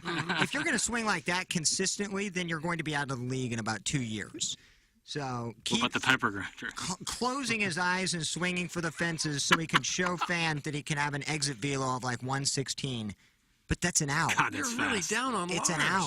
116 would be fast. An out is an out is an out is an out. As the Cardinals look regardless at of him, how cool it looks. they see a guy with he brings a lot of energy to the team. He's an outstanding defensive outfielder. He's fast. He's got some power and loaded with potential. That's what they see, and he doesn't cost them anything. And a good second half. That's what they see when they see Nootbaar, as opposed to some expensive free agent that might cost him $250 million over 6 or 7 or 8 years. That's what they see. And the free agent doesn't come with any guarantees either that he's going to be an all-star talent. I didn't say that. I know. Josh Bob Bill is back. He says it's about predicting future results, dumbass. That's from Josh Bob Bill. This team's horrible at doing that. And let's just be out on Front Street about that. Front Street. What prospect has gone through the organization as of late that, it was hyped up and it fulfilled its duties and is... not many of them like that. Flaherty was on his way until injuries. I guess Wainwright, Pujols, Molina. Okay. Now we're going back to. We're dipping in. We're going back 20 years for sure. I was in grade school, so. Hot takes from someone who admits to not watching the games. Give the man a smoke break. Oh. It's from Stan, the caddy, Doug. He caddied for. But it is frustrating when you see the Padres and the Dodgers and the Phillies and the Mets and the Yankees and the Reds throw tons of money, and the Cubs now too, throwing tons of money at free agents, and you would have wanted every one of those players. And 6 or and the 7. Cardinals came away with none of them. That's frustrating, but I think if you look at it from their point of view, where they don't want to give up these players that they've drafted and they spent years on, and they have very high hopes and confidence for, they don't want to give up those guys. I'm not giving Xander Bogaerts 11 years either. I get it. But 6 of those 7 teams you named are in the National League, so I guess we're just content with doing what was last year with, playing in a weak division, trying to win that, and just absolutely getting housed in the first round. But don't you have a lot of the same players, though? I mean, Gorman was going to be their second baseman. That didn't work out. Well, he's Donovan 22, but 21 my and 2 point years is old. Donovan wins the Gold Glove. He can play second base. He can play outfield. So we put Gorman. Let's put him back at second. Then we'll put Donovan in the outfield. Well, Donovan's our second baseman. We'll try Gorman in the outfield. They're all interchangeable. Yeah. They all do the same thing. Yeah. And they're all pretty much the same player. So trade one of them. Thank you. Like, we have too many of the same guys. We just have too many guys. Yepez and O'Neal, they're fun. They're just dudes, Like, they're just the average guy. They're not stars. So, like, package those guys if you want for something. For a star. But to say you can't trade X, Y, and Z, come on. We have 5 of the same guys just kind of lollygagging around, one of which is one class away from doing steak flambés tableside there in the dugout. Oh, come on. And Don't you think Gorman, if they could trade some of those people that are just guys and get a star in return, don't you think they would have done that? No, because they If like you the could guy. package Because Carlson they get and you- paid guy money and not superstar money. Like, and then you got Gorman and Donovan, who, well, they're probably not going to be second base because we got to give DeYoung another chance. So we'll have Tommy Edman at second base. You see what I'm saying? I mean, isn't the Young thing over? No, Oh, it's not over. You got to give him every opportunity to play shortstop again. Well, it'll be over if he. I suppose if he struggles to be over badly in last spring year. training, it'll be over. They still owe him, I think, $9 million for next year. well, Mason Wayne's going to be a hell of a 30-year-old rookie. I'm really He's excited very to see young his. himself. He's like I hope he 21 has a too. good agent because after that first year, he's going to be 31, so he's going to need to lock up. Tim, that why is big Darren deal. allowed to just talk for these long stretches like he's Greg Amsinger or something? He's just a guy who gets high all the time and plays MLB The Show. So I'm in the Roth. It's a very accurate text. I don't know. I would have loved to see them get one more big bat, That was either as an outfielder or as a DH, and maybe a frontish of the rotation type of pitcher. I thought they would probably have done that by now, and I think if they still find a way to do that, I think they'd be in pretty good shape, without giving away. That's why their I'm top confused, but then keep telling myself that it has something to do with either trying to get something accomplished and not being able to move it, whether it be a player they thought they were going to be acquired, because I don't think that the plan going into the offseason was to get Contreras. I don't think that was the plan. I think they saw the asking price and weren't comfortable with the asking price in order to get Sean Murphy. That's what I think happened, and then they pivoted. I also wonder, and we talked about this maybe, I guess it was probably before the Christmas break, because there's an article in the New York Post regarding the Bally situation, and if they are having some concerns regarding the television contract in regards to impacting their business, then that is something that would play a role in, something that at the moment is surprising to me. But again, it's still a month and change away from spring training. John Mozeliak does talk about the offseason more in a past tense when he was speaking to Tom Ackerman on KMOX in the sound bites that we just played. But I don't know if that would be a factor in it. And if it is, it's not something that they would necessarily come out and say. Is the Mets payroll up to $1 billion yet? Are they at $1 billion? I don't know. It's close. It is close. I think they handed out like $800 million in contracts, something like that. Well, the Correa thing is still kind of up in the air, isn't it? And that's a big part of it. Yeah. Yeah. That's a confusing Well, for all they're paying Scherzer and Verlander, those guys are, one of them's 40 and the other's close to it. It wouldn't be stunning if one or both of them broke down. Wouldn't be stunning. Right. They've shown no signs of it lately, but that's still a lot of money to throw at very old pitchers. Right. It's all-in mentality. It's what they made now. And it's not impossible that the Cardinals play a month or two of the season and say, well, this guy's not getting it done. We'll make a trade now. Oh, I love Some teams look like they're not going to be in it. You make a trade during the season. It helps. I love trading guys at the lowest trade value. That's always fun. Oh, they're not working out. They're hitting 100 now. Well, Let's trade that 'em. wouldn't necessarily be the guy you could trade, but you could still replace him. And our ace is 42, so. Yeah, that rotation is garbage. I think Michaelis is now the ace. Based on the year he had last year, two of the last 3 years, he's been pretty good. Yeah. All right, so it's 1 and 1A. Well, at 42, you can still be an ace if you go to Mentality. Thank you. GlowTUSA.com is where you would go. LowTUSA.com. Check out Mentality today. Decreased mental acuity, attention span, and stress can cause focus issues on even the most simple tasks. Belly fat, feeling bloated, and a lack of lean muscle and tone that used to be easy to get rid of or maintain. Mentality is a local healthcare facility specifically dedicated to helping men feel and perform at their very best. When you feel like you don't have the energy or drive to keep up with your kids after work, if you can just feel like you did 5 or 10 years ago so you can be present with your family, be the father, husband, and friend you know you can be. That's where Mentality can help you out. It's Mentality. Check them out online at lowtusa.com. There is no better way to find out if you can improve the way you feel than by going to lowtusa.com. Mentality board-certified physicians provide a complete physical exam, consultation, complete blood panel, and results with the very first visit. It's Mentality online at lowtusa.com. Doug and Marco Bertarelli is online as well, isn't he? He's Bertarelli Cutlery. He certainly is. You know what they are? They're a cut above the rest at Bertarelli Cutlery. It's a locally owned family business. Been an institution on the Hill since 1974. Support locals. Swing on down to the Hill and see our friends Marco Bertarelli and Company. They have an awesome showroom with a variety of kitchen tools and gadgets and mixers and, of course, some world-class knives like those Wusthof knives. Also, they will sharpen your knives at Bertarelli Cutlery like they do for many of the fine restaurants around town. In fact, you can get a job with Bertarelli right now. They have an opening. They're hiring a knife sharpening technician. If you're interested, email your resume to, write this down, contact@bertarellico.com. contact@bertarellico.com. Be a great place to work down there on the Hill. Marco Bertarelli and everybody. They'd love to talk with you if you're interested in a job like that. It's where chefs go to shop for their kitchen tools at Bertarelli. All kinds of unique gadgets, professional quality tools and utensils. And if you're somebody who knows what it means to work hard, you'll appreciate Bertarelli for their ability to sharpen up your tools. Also, chainsaw, axe, knife, and lawnmower blades. You bring those blades to Bertarelli, and they'll have those tools working like they did 20 years ago. And they do repair on maintenance and slicers. If you have a commercial-grade slicer that needs work, Bertarelli can handle that. They'll have you slicing like the Dickens. Bertarelli Cutlery is at 1927 Marconi Avenue on the Hill. The website again, bertarellico.com. There it is, Bertarelli Cutlery. Send your emails in for our design, air, heating, and cooling email today, the morning after, at InsideSTL.com. Text in 314-881-TMA5 for our engineer design facilities text inbox.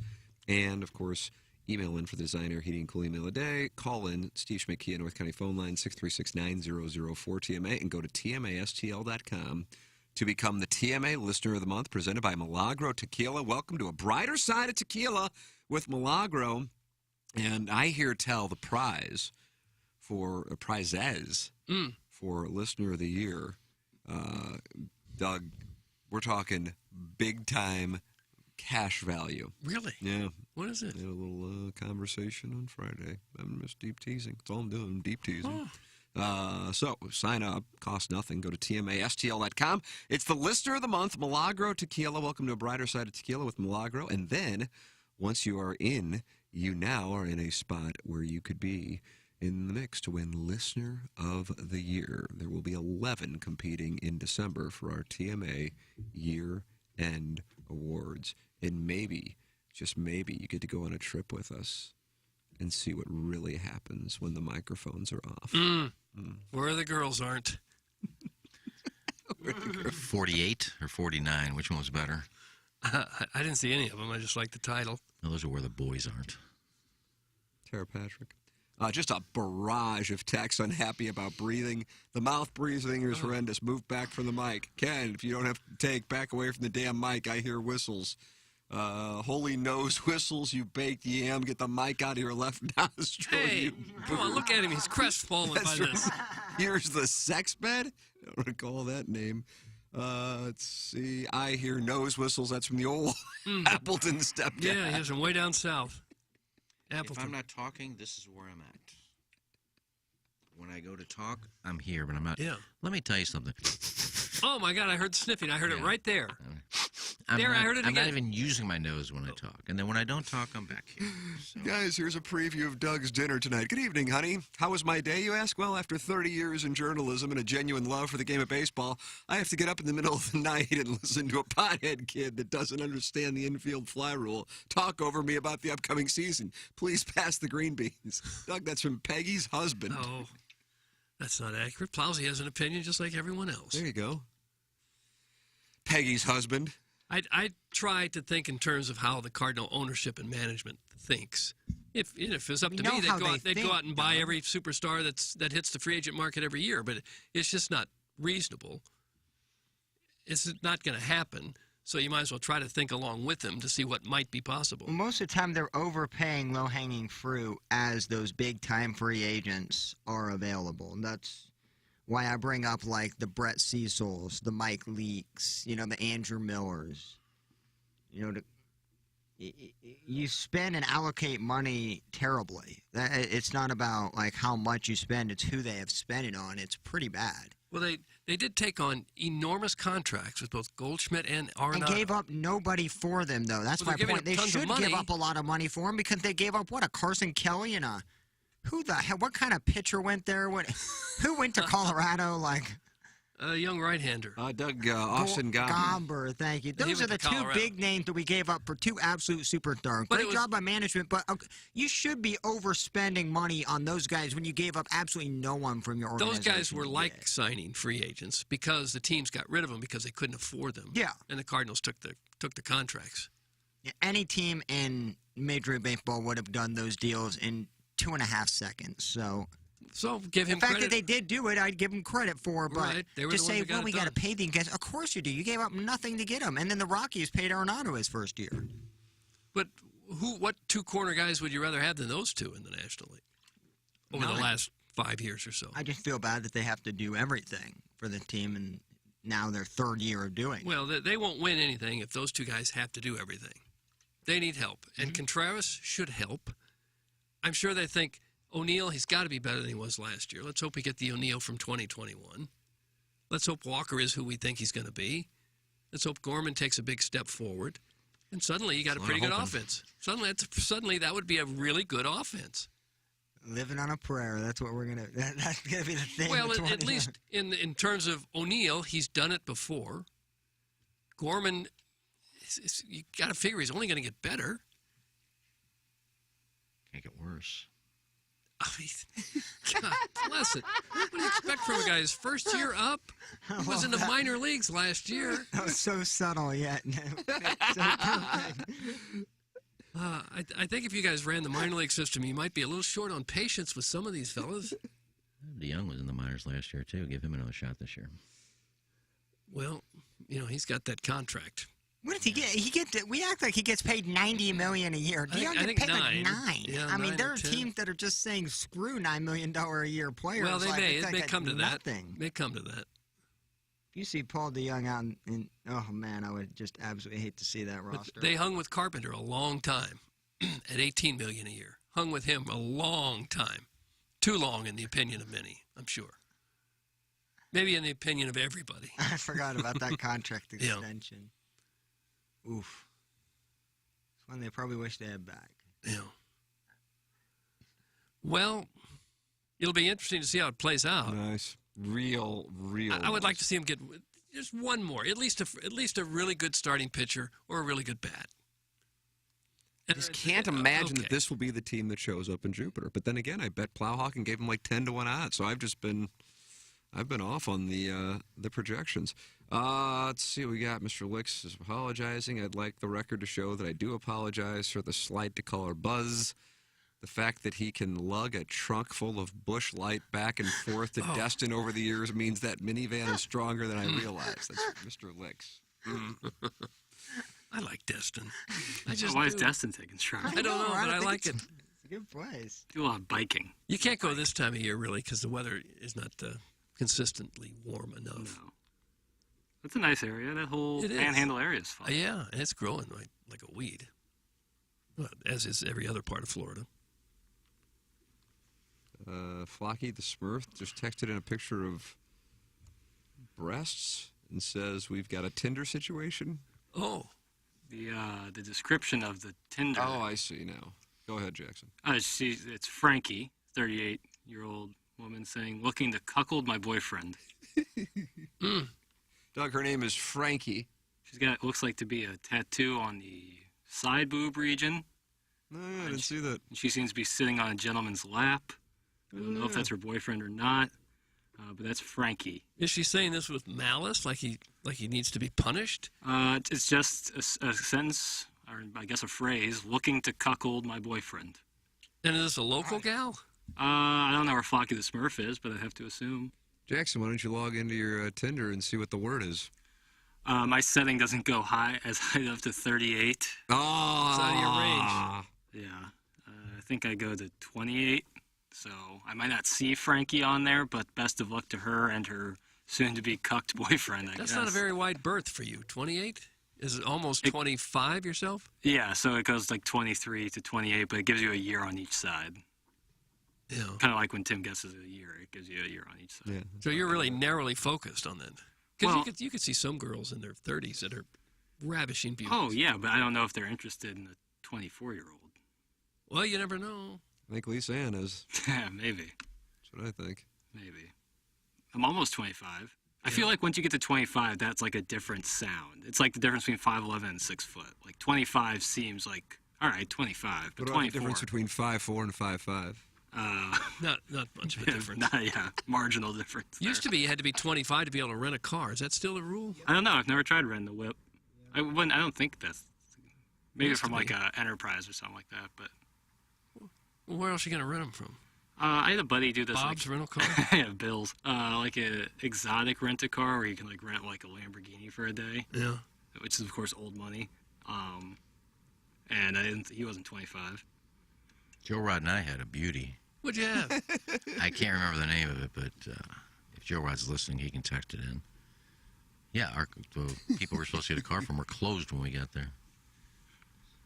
And I can't remember the name of the place. But it was I've never even heard of a company called this. That might have been the same year that I battled it. Katessi Chattel? Yeah, Chessie Chattel.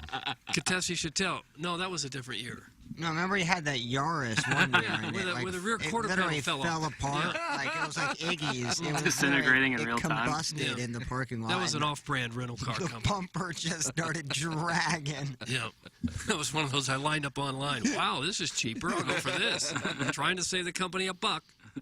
It really was like a Hot Wheel car Yeah, in yeah. real life. It was more like Fred Flintstone. I had to pedal with my feet. That was a great one. Yeah. Yeah, that's what we had. Management set it up, and we got to the airport, and they're open till 10 or 11. It was 9:30, so we're closed. How'd you handle that? And we had to fly to Lauderdale, and I think the company wasn't even close to Lauderdale. How the hell are we going to go get a car? So anyway, we ended up getting Enterprise. They took care of us as usual. Sure. St. Louis-based company. Yes, but we won't do you wrong. had to do it all on our own. James Carlton and Mark Hahn will take care of you. James Carlton, 314-961-4800, sponsor of the Colonel, which is coming your way next.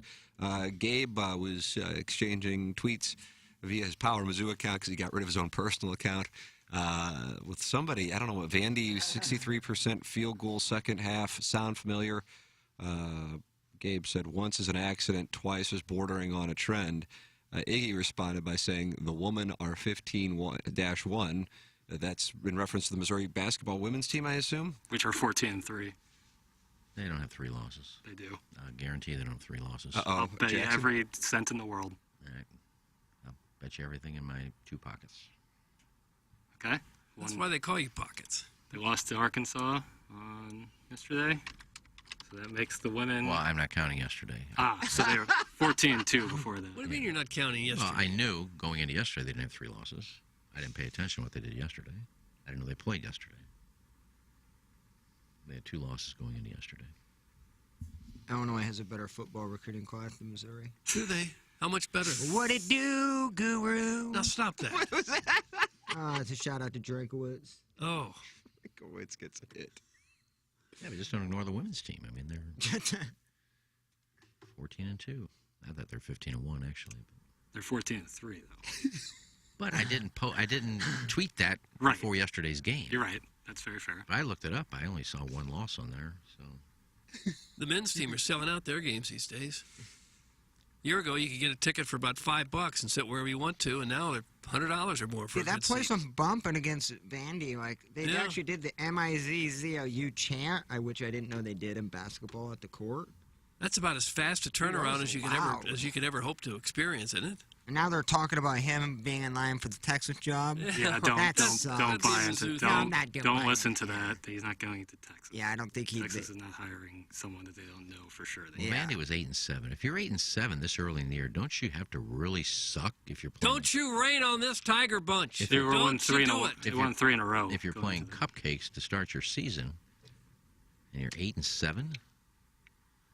8-7 after they lost to Mizzou. They're a decent team. Mm-hmm. Yeah, coached by Jerry Stackhouse. That 7-footer was a snootful. Boy, was he Robbins? Yeah. Well, a W's a W, I guess. Take any conference win you can You're get. downplaying their win. I didn't see the game. I'm not going to sit there and critique it. I'm just saying this I was saw nip what and the tuck. record was, and Bandy gave us everything we could handle. they don't look to be a very good team record-wise. I mean, at this early in the year, you've played, 1-2 conference games? 3? So you played 9 cream puffs, and you're 8-6? Jerry Stackhouse taking shrapnel this morning. Boy, I don't know what Vandy's non-conference schedule was. Probably not terribly strong, but they looked pretty good Saturday. I guess they did. Tough to get easy wins in conference, I'll tell you that much. Yeah. Even against bad teams? Bad is relative. Well, would it kill you to pump up the women's team every once in a while? Well, but there just aren't many people watching. The game, he was tweeting about the game that was going on. There's just not that many people watching it. And the gentlemen have a better record. By 1 game. You realize that women's basketball isn't as popular as men's basketball in this country. Doug, will you explain that in greater detail? You've been to Springfield, Missouri? I have. Chicks hoops. The women's team is more popular than the men's team? By far, yes. Still? Not just when they had Jackie Stiles. Well, I don't know about now. I haven't been down there in a while, but ask Johnny Johnson. He would know. Regular guest. This time it's going to be the Colonel. Gabe DeArmond, brought to you by James Carlton. Let's see what we got here. Pardon me, Doug. Let me just squeeze my way into this conversation between you and Jackson. Joe Rod and I did something one time, too.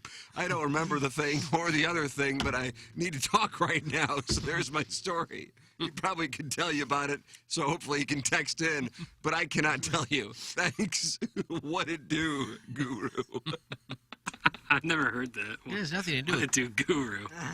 He did something, we did something, I did something. No, we were talking about rental cars. Right, that's what. And I said I can't think of the name of it, but it was a company nobody's ever heard of. Off-brand.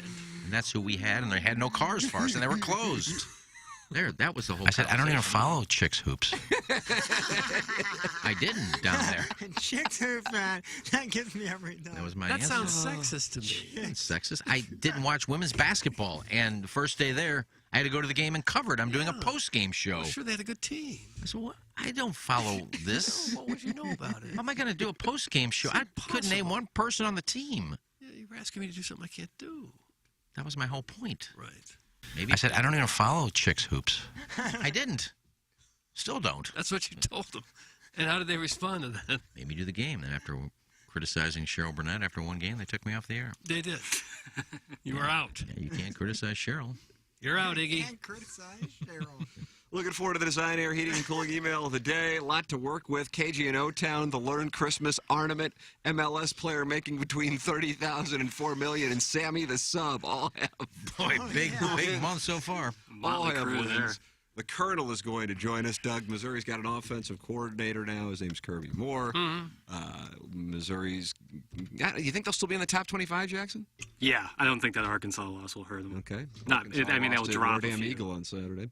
Talk it over with the Colonel on those topics and whatever you have to ask him. Brought to you by James Carlton. That's next here as we start the Maggie O'Brien's 9 o'clock hour, closing out the Appliance Discounters 8 o'clock hour on the Ryan Kelly Morning After from the Michelob Ultra Studios.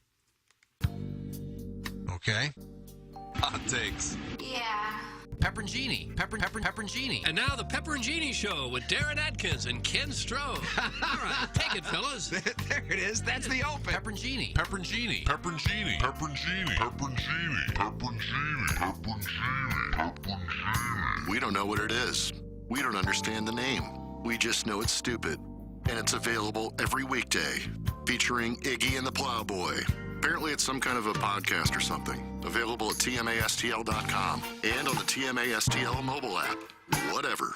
Hey, it's Jackson for Rosalita's. TMA listeners know that's always a great time to gather at Rosalita's. Why not start off with a happy hour Monday through Friday from 3 to 6 p.m.? Enjoy happy hour specials including $3 off of appetizers like the wildly popular carne con cerveza, marinated steak cooked to order and served on a sizzling skillet. The patio is heated and covered, plus Rosalita's offers live music on Thursdays and mariachi every weekend. Check out rosalitascantina.com or visit the downtown or DePere location today. Time to get your fiesta on at Rosalita's. Hey, if you like the morning after, check out Balloon Party on 101 ESPN. HD1, by the way. It's sports talk with Tim McKernan and Action Jackson from 10 a.m. to 11 a.m. each weekday, right after the morning after. It's the worst named show in the history of radio, but the content's pretty good, so check it out on 101 ESPN or get the podcast on the TMA app. Hey, this is Tim McKernan, and right now, this is a unique time, and I'm here with Ryan Kelly. And Ryan, what can you tell our listeners about this moment in American history? Well, it's the perfect time to buy a house. Yeah. When you think about that, knowing that you can get a house significantly less today than a year ago, I mean, that's a win-win, right? And mortgage rates are definitely a little higher than they were a year ago. But at thehomeloanexpert.com, we have a saying: you marry the house, you date the rate. Got questions? Ready to get pre-approved? Let's talk. It all starts today at thehomeloanexpert.com.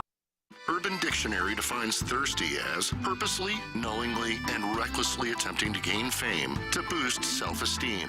So, are you thirsty? Well, TMA has you covered. Become a part of the 2023 TMA Listener of the Month Club. You nominate yourself for a monthly award. And if you win, you get recognition and stuff to help you satisfy that insatiable thirst. We're talking January, February, March, April, May, June, July, August, September, October, November, etc. Go to TMASTL.com or the TMA app. Give us your name, a photo, and other pertinent information. Tell us why you deserve to be TMA Listener of the Month. And if you don't want to use your real name or photo, we don't really care. The TMA Listener of the Month. Get recognized just for being you, or fake you, or whatever. Quenched by Milagro Tequila. Welcome to the brighter side of tequila with Milagro. In the morning after on KPNT HD2. The Tim McKernan Show podcast, featuring long-form interviews with people from the world of sports, politics, and entertainment. And our guest today, Bill McClellan. Thanks so much for coming in. Hey, my pleasure, Tim. What's up, Caden? Hi, how are you? Joe Buck, our guest today. Man, it's like I haven't seen you in years. More than 500 episodes and counting, and it's available wherever you get your podcasts, including the TMA STL app. Get the app now at TMASTL.com. Win tickets to see Adam Sandler February 10th at Enterprise Center just by listening on the TMA app or at TMASTL.com. My father literally came to school one time my whole school career. He opened the door in the middle of the test, and I hear, "Where'd you put the rake?" I'm like, "What? You put it on the nail?"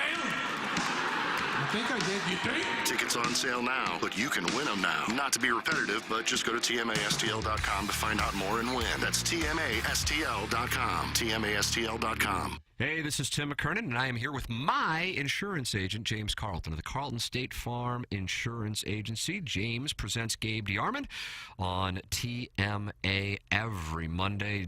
Gabe DeArmond of PowerMizzou.com, and you're a big Missouri fan, and you want to make it clear to Missouri fans that you are donating to that NIL collective. Absolutely, Tim. We know that in this landscape, if your NIL is not functioning effectively and it's not funded effectively, it's tough to compete in the SEC. And so what we're offering your listeners out there is everybody's feeling these rate pressures right now, mainly driven by inflationary pressures. And so we're encouraging them to give us a call, get a quote. It takes 5 minutes or less. CarltonInsurance.net, or call us at 314-961-4800. And when you do, mention the Mizzou NIL, which is technically called EveryTrueTiger.com, and we will make a donation of $20 on your behalf just for giving us a call. How about that, Missouri fans? James Carlton of the Carlton State Farm Insurance Agency, online at CarltonInsurance.net. You're hearing TMA all day on KPNT HD2, Collinsville, St. Louis, featuring the Ryan Kelly Morning After, live from 7 a.m. to 10 a.m. Then a full show replay from 10 a.m. to 1 p.m., followed by the best of TMA from 1 p.m. to 7 p.m., and another same-day replay starting at 10 p.m. Find the full schedule at TMASTL.com. Brought to you by Ryan Kelly at thehomeloanexpert.com, the most efficient mortgage process you'll ever experience. Tim, Doug, Iggy, Plowsy, Action Jackson. The Ryan Kelly Morning After, 105.7 HD2. Andrew, faith and hate, man. You know the worst thing about Arkansas? What's that? It's got Kansas in it. No, we're not knocking on the door.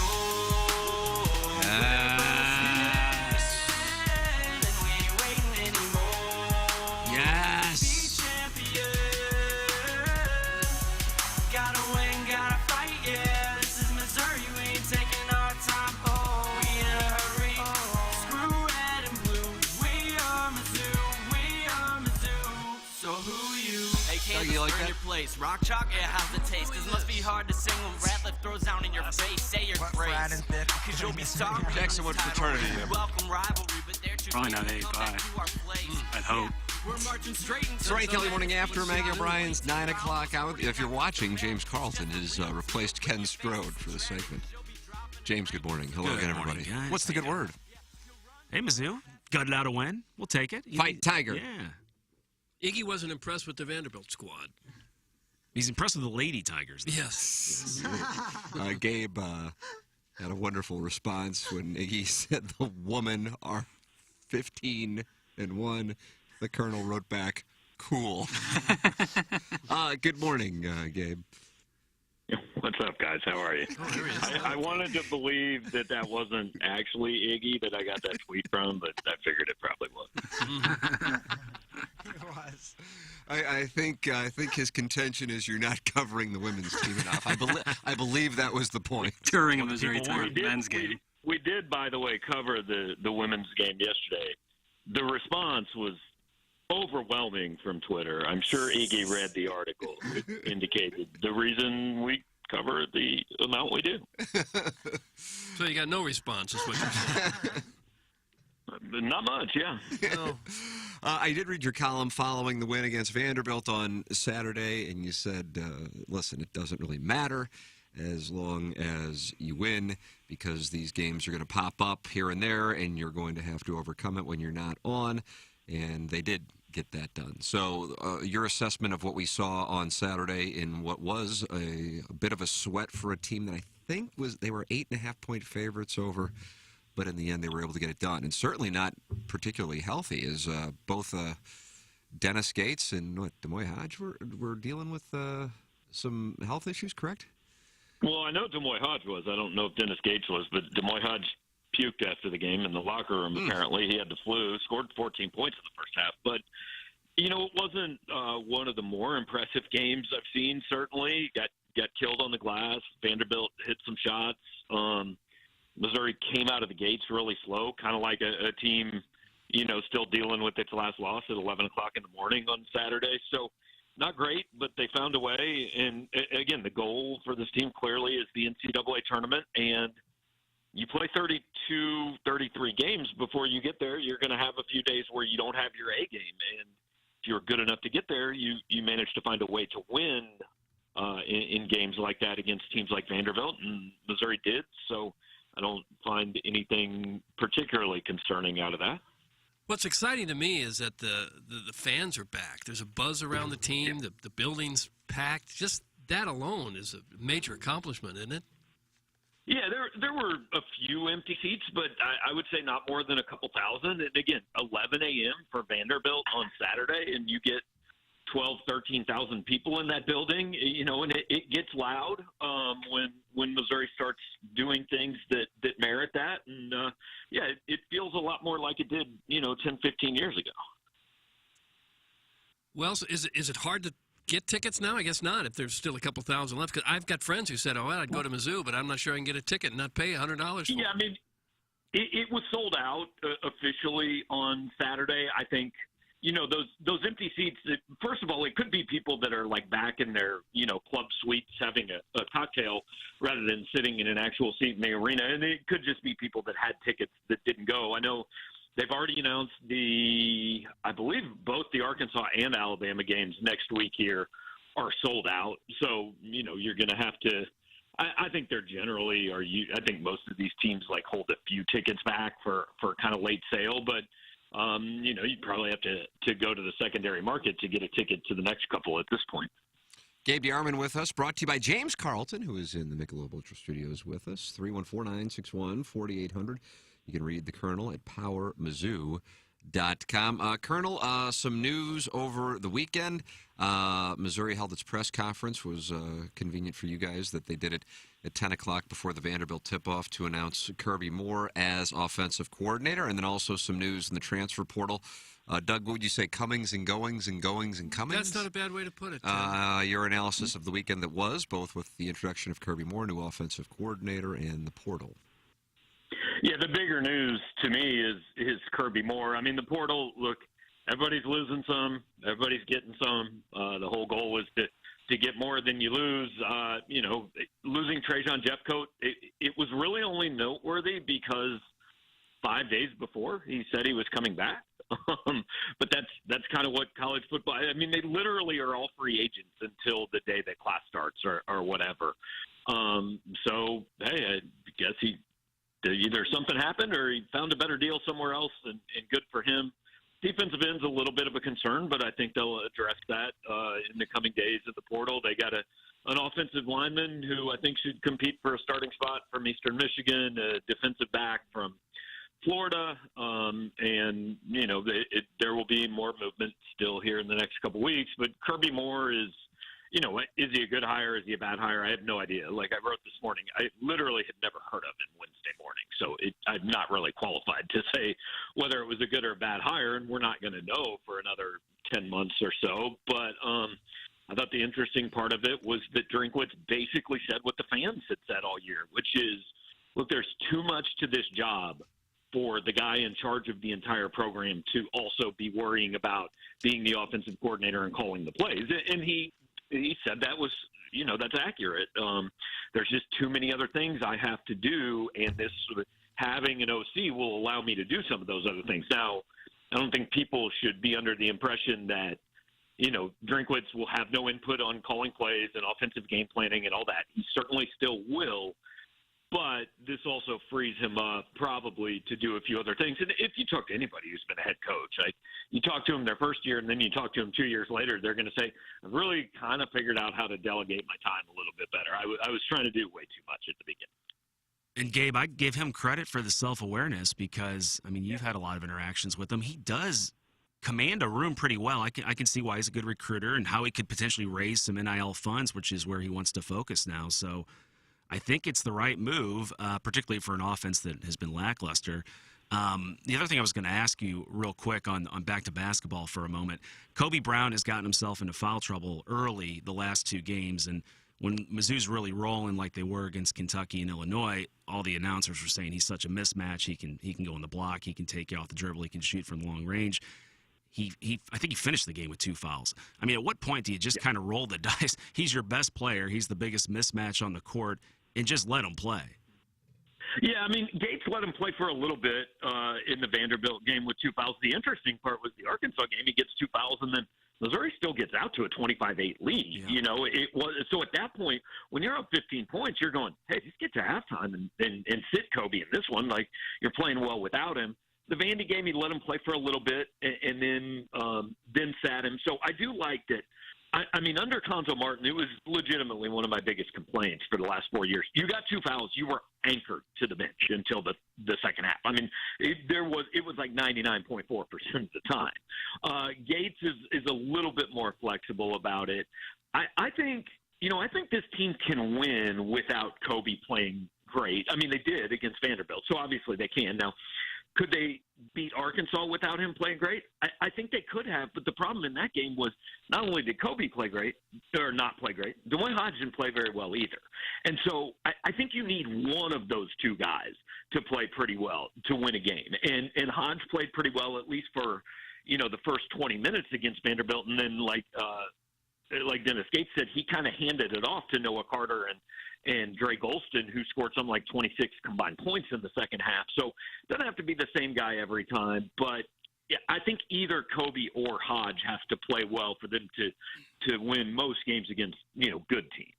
The Colonel, Gabe DeArmond, brought to you by James Carlton with us here on the Ryan Kelly Morning After. You're welcome to send in your questions.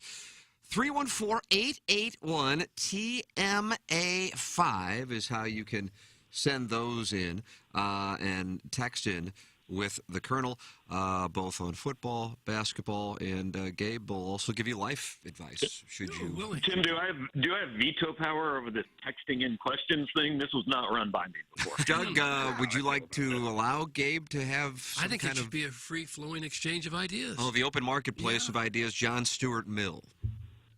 Gabe, that's a no from Doug. Yeah. Okay, well, we'll see how it goes. What the hell are NIL funds? I thought players get NIL for signing shoe deals and doing car dealership commercials. That's from the 636. Yeah, that's what it should be. Yeah, example number one, why I want veto power. Well, that was pretty. I got to tell you, that was pretty benign. If you don't follow and understand college sports, perhaps this is the wrong segment for you too. Scold our listeners. And we're underway. You too can participate in the fun and games. Hey, by the way, I wanted to ask you about this. I mean, I know it was a game that had absolutely zero meaning. But it was a former Missouri Tiger Festival yesterday with the Chargers and the Broncos, and Tyler Beatty getting a touchdown, and Chase Daniel throwing for one, and Beatty and Roundtree exchanging jerseys. So that was something else with the Broncos and Chargers yesterday afternoon. Yeah, and apparently in another game, Blaine Gabbert threw a touchdown. I did not watch either of those games, but cool for Beatty. It was the first time he's been active. You know, he got picked up by the Broncos just a couple weeks ago, and I mean, they've had like 27 running backs get injured, so I don't know if long-term Denver's a place that Tyler works or not, but it's cool for him to get on the field and get kind of an audition for 31 other teams that might be looking for a running back in the offseason. And even if that doesn't work out, hey, you just scored an NFL touchdown. A lot of guys never do that, right? So kind of fun week 17 in games that don't matter a whole lot for some of these guys that don't get a lot of shots to get them. You know, you got to feel like the end is kind of coming for Chase Daniel here at some point, right? I mean, I know he doesn't have a lot of wear and tear, but the guy's made all kinds of money. He's got plenty of business ventures. He's got a couple young kids, so you wonder at some point pretty soon if he's hanging it up. Colonel, I saw you write about this on Power Mizzou, and somehow it got brought up on our show. Somebody texted in or just got brought up, and that is Gary Parrish. And I don't know if he wrote about it or he was doing a podcast, and he brought up the possibilities for Texas after they parted ways with Chris Beard. And then one of the names he listed was Dennis Gates, and you immediately gave your opinion as to why that was not going to happen. But for those who didn't get a chance to read it, Dennis Gates, Texas, your thoughts? Well, the first reason I don't think it happens is, I mean, is Dennis Gates' name brought up for that 3 weeks ago? You know, I don't think there's any chance. And, like, he's gone on a nice run, and that's good and everything, but I just think Texas will chase much bigger names. I mean, I think John Calipari, Nate Oates, Eric Musselman, you know, are all guys that they'll probably look at. But the main reason that I don't think Gates is going anywhere, his contract, if he leaves after this year, somebody owes $13.9 million to Missouri, and I think Dennis is a good coach, and I think he has a chance to be really good here. If I'm a fan or a booster of another program, and they say, "Hey, we're going to pay $13.9 million for this guy who's coached one high major season, and oh, by the way, then we're also going to have to pay him $3 million a year," probably not super enthusiastic about that idea. Yeah. Yeah, I don't see that one happening. What direction do you think they do go? I mean, I think everybody that has an opening this year is going to see if there's any chance that Jay Wright wants to coach again. From what I've heard from people who know college basketball, he probably won't. I think you're kind of getting to that point where Calipari might say, you know, there's a lot of places in this country that I could coach that they'd be really happy with what I've done here. He just doesn't happen to be at one of them. So I think Texas is one of the places that would be big enough and have enough money. I think that's probably a call that's made. You know, I think, like I said, Musselman is a guy that I think they'd probably call. I think you can argue Arkansas is actually a better basketball job than Texas is. Nate Oates, I think, is a guy that they might call. I guess Texas is probably a better job, but it's a similar situation where you're going, hey, it doesn't matter if I win 9 straight national titles here. I'm still not the biggest deal on campus. Mm-hmm. So to me, I think that's the top group that Texas tries to hire from, and then you move on after that. One more football question. You give TCU much of a chance to beat Georgia tonight? I mean, probably not, but nobody's given them much of a chance at anything all year. You know, I've been reading in the last week where Kirby Smart has talked about how much nobody's given his poor underdog team a chance, and everybody has just written them off all year. So, plucky underdog Georgia trying to win, its second straight national title. It's really Doug, for the record, if you do think TCU can win, you throw $100 on that, and you'll be paid $350 should they pull it off tonight. In order to win 100 on Georgia, you need to bet 500. So there you go. The number is 13. The total is 62.5. Wow. Well, I give TCU a better chance than that. And there's some value on it. Jackson took him to win the whole thing. Yeah, why not? Yeah. Fire up Horned How about Frogs. that analysis? He'll be replacing Kirk Herbstreit on game day. I thought they had no shot against Michigan, and look what they did there. Michigan still should have won the game, but they didn't. The proof is in the pudding. Yep.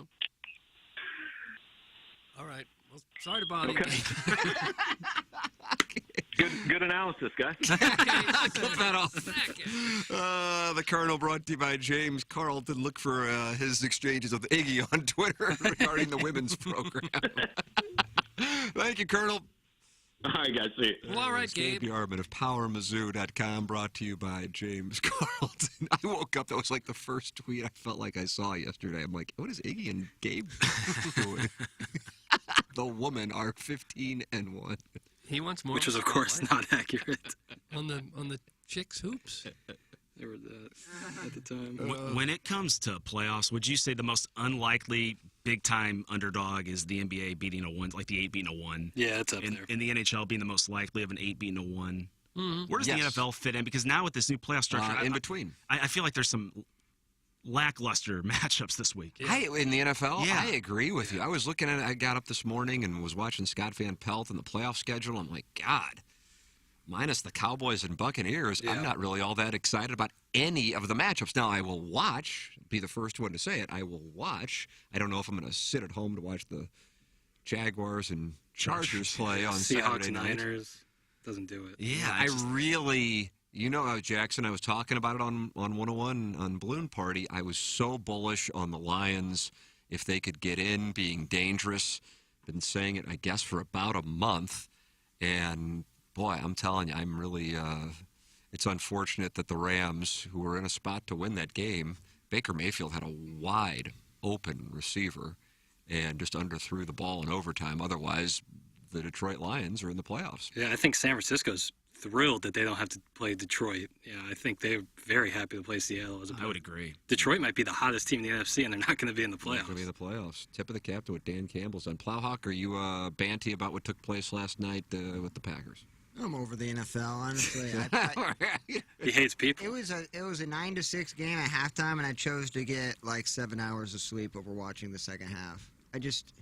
I had a feeling it wasn't going to be great. All the analysts picked the Packers to win. Right when I saw that, I'm like, oh, this is a disaster. You know how it happens every time. The very unique roster that makes up NBC Sunday Night Football. I don't get it either. There's 10 Frankenstein. people making picks. They come from the Raptor. 2 of them are on Zoom. One of them looks like he's in a kitchen. 3 of them are on the studio, and the other 3 are like on the field. And the live shot with Maria Taylor is always awkward. Yeah. Because she's so much taller than Jason Garrett. Yeah, that is. That's something else that I've never seen that program before.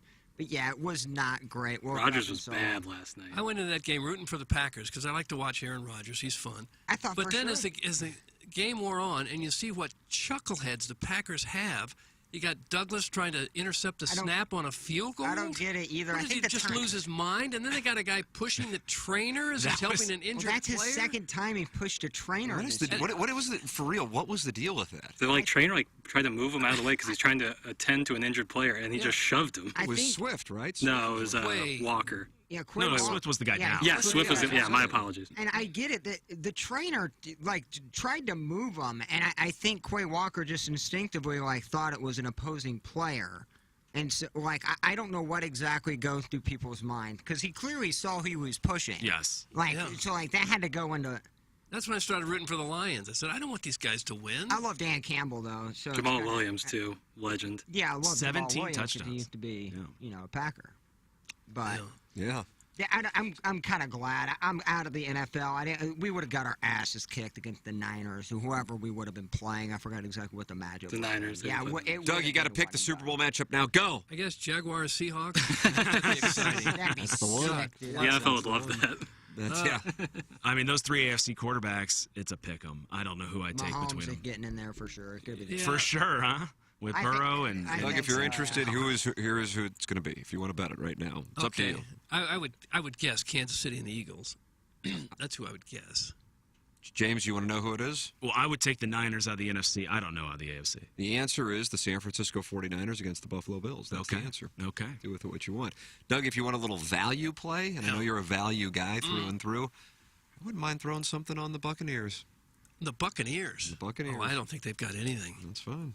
I think it'd be nice to see a Bengals Seahawks. That'd be a fun little one to. The Bengals are at least good. Oh, no, I'm saying I think that would be good. I think Geno Smith and the Seahawks are no joke either. Geno Smith made an extra $3.5 million. Yeah, he That's hit that right. yesterday, yes, because of all these incentives. He hit every single incentive. Yeah. I just think Mahomes is the best out there. I know there's other good ones, but hard to argue. He's the guy I would want, and I don't put anything past him. The things that he comes up with, no other quarterbacks are doing right now. Well, Las Vegas agrees with you. They're plus 350. They are the favorite to win the Super Bowl. The long shot, the Sea Pigeons, the Giants, and the Dolphins all at plus 5,500.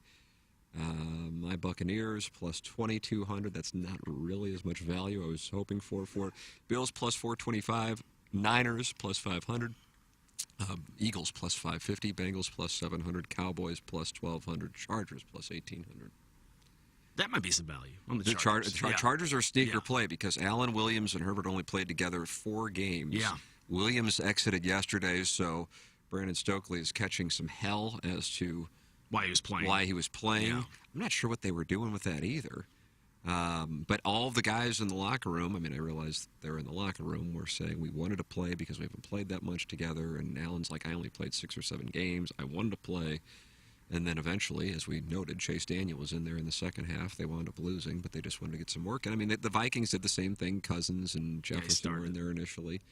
Yeah. Dalvin Cook got hurt at one point in that game against the Bears. So there it is. If you're interested, it's the Bills and the 49ers playing in the Super Bowl if you just want to get ahead of it.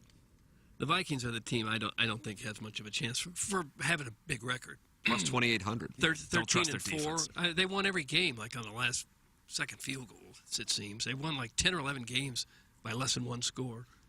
The 49ers are 10.5-point favorites over the Sea Pigeons. The Jaguars are a point favorite over the Chargers. The Bills an 11-point favorite over the Dolphins. What is the situation with Tua? Tua, concussion protocol, so it's going to be a probably midweek decision. Yeah, up in the air. I mean, might be worth, especially considering, mid-January in Buffalo. Yeah.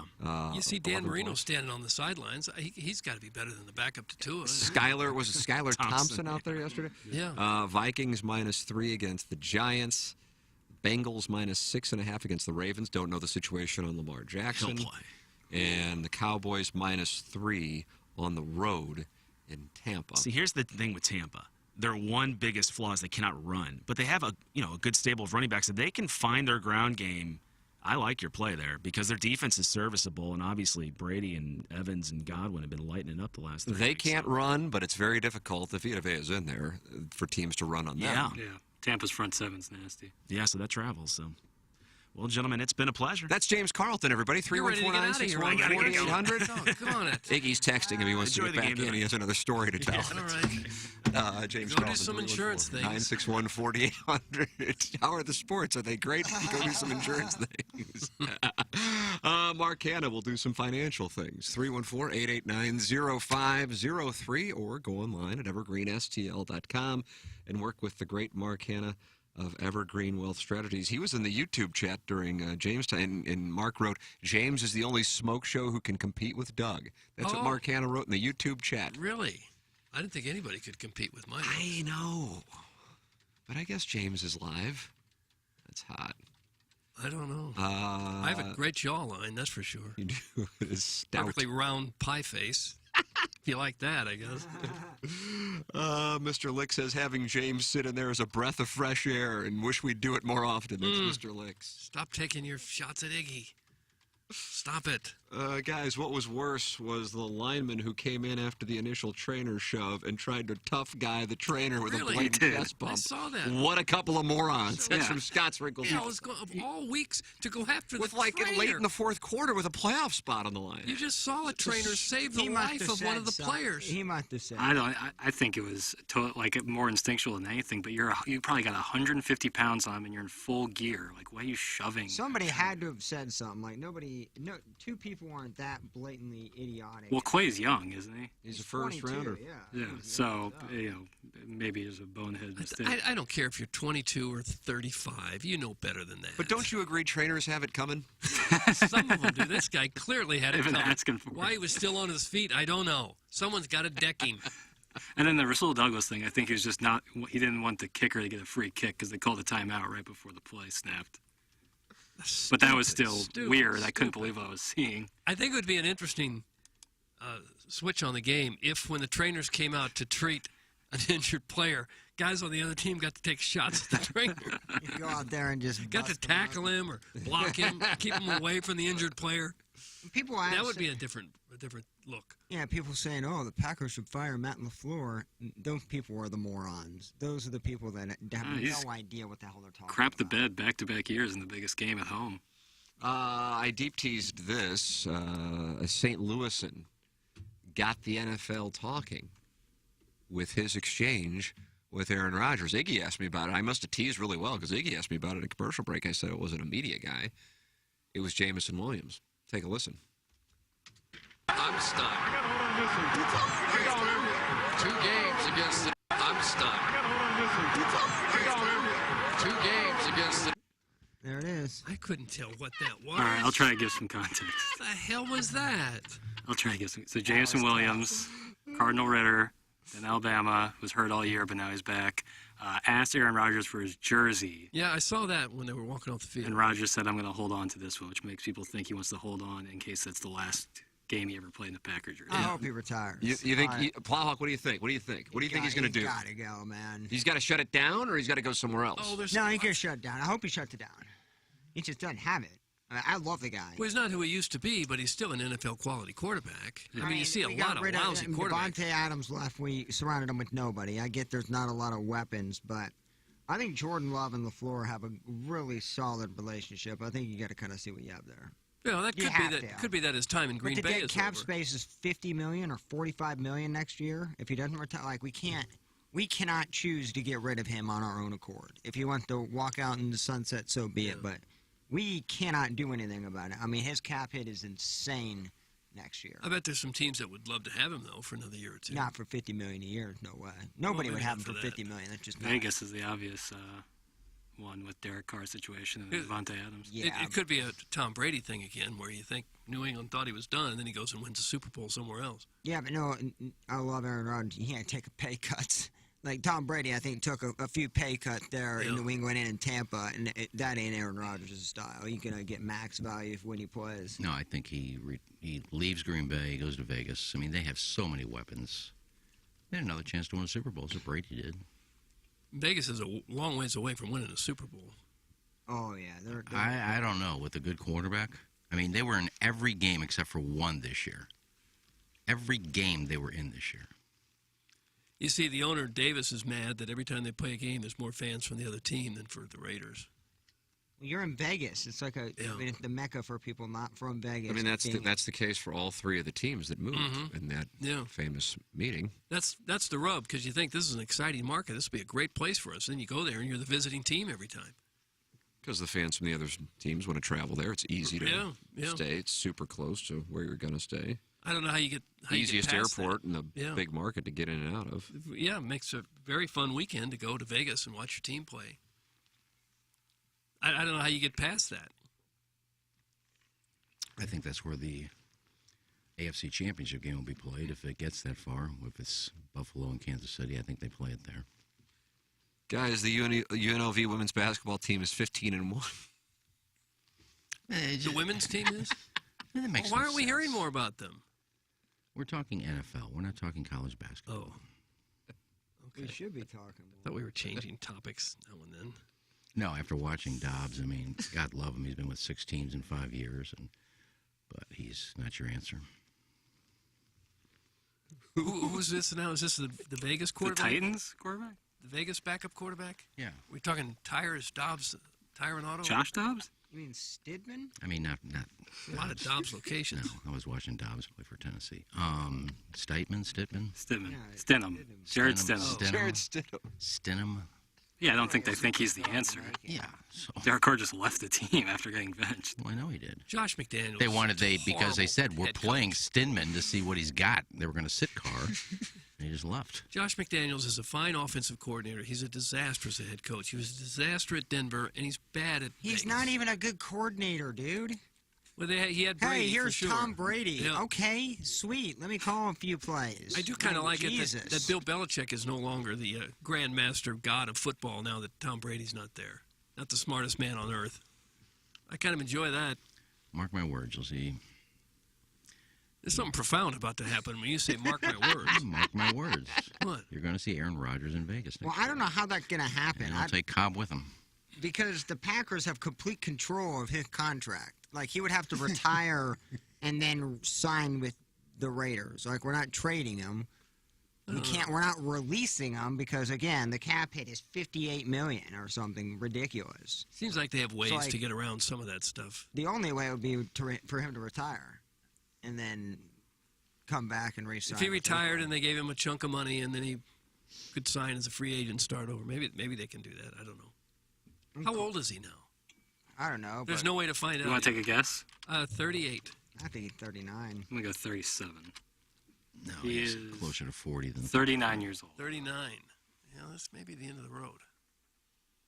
Boys to Men, 1992.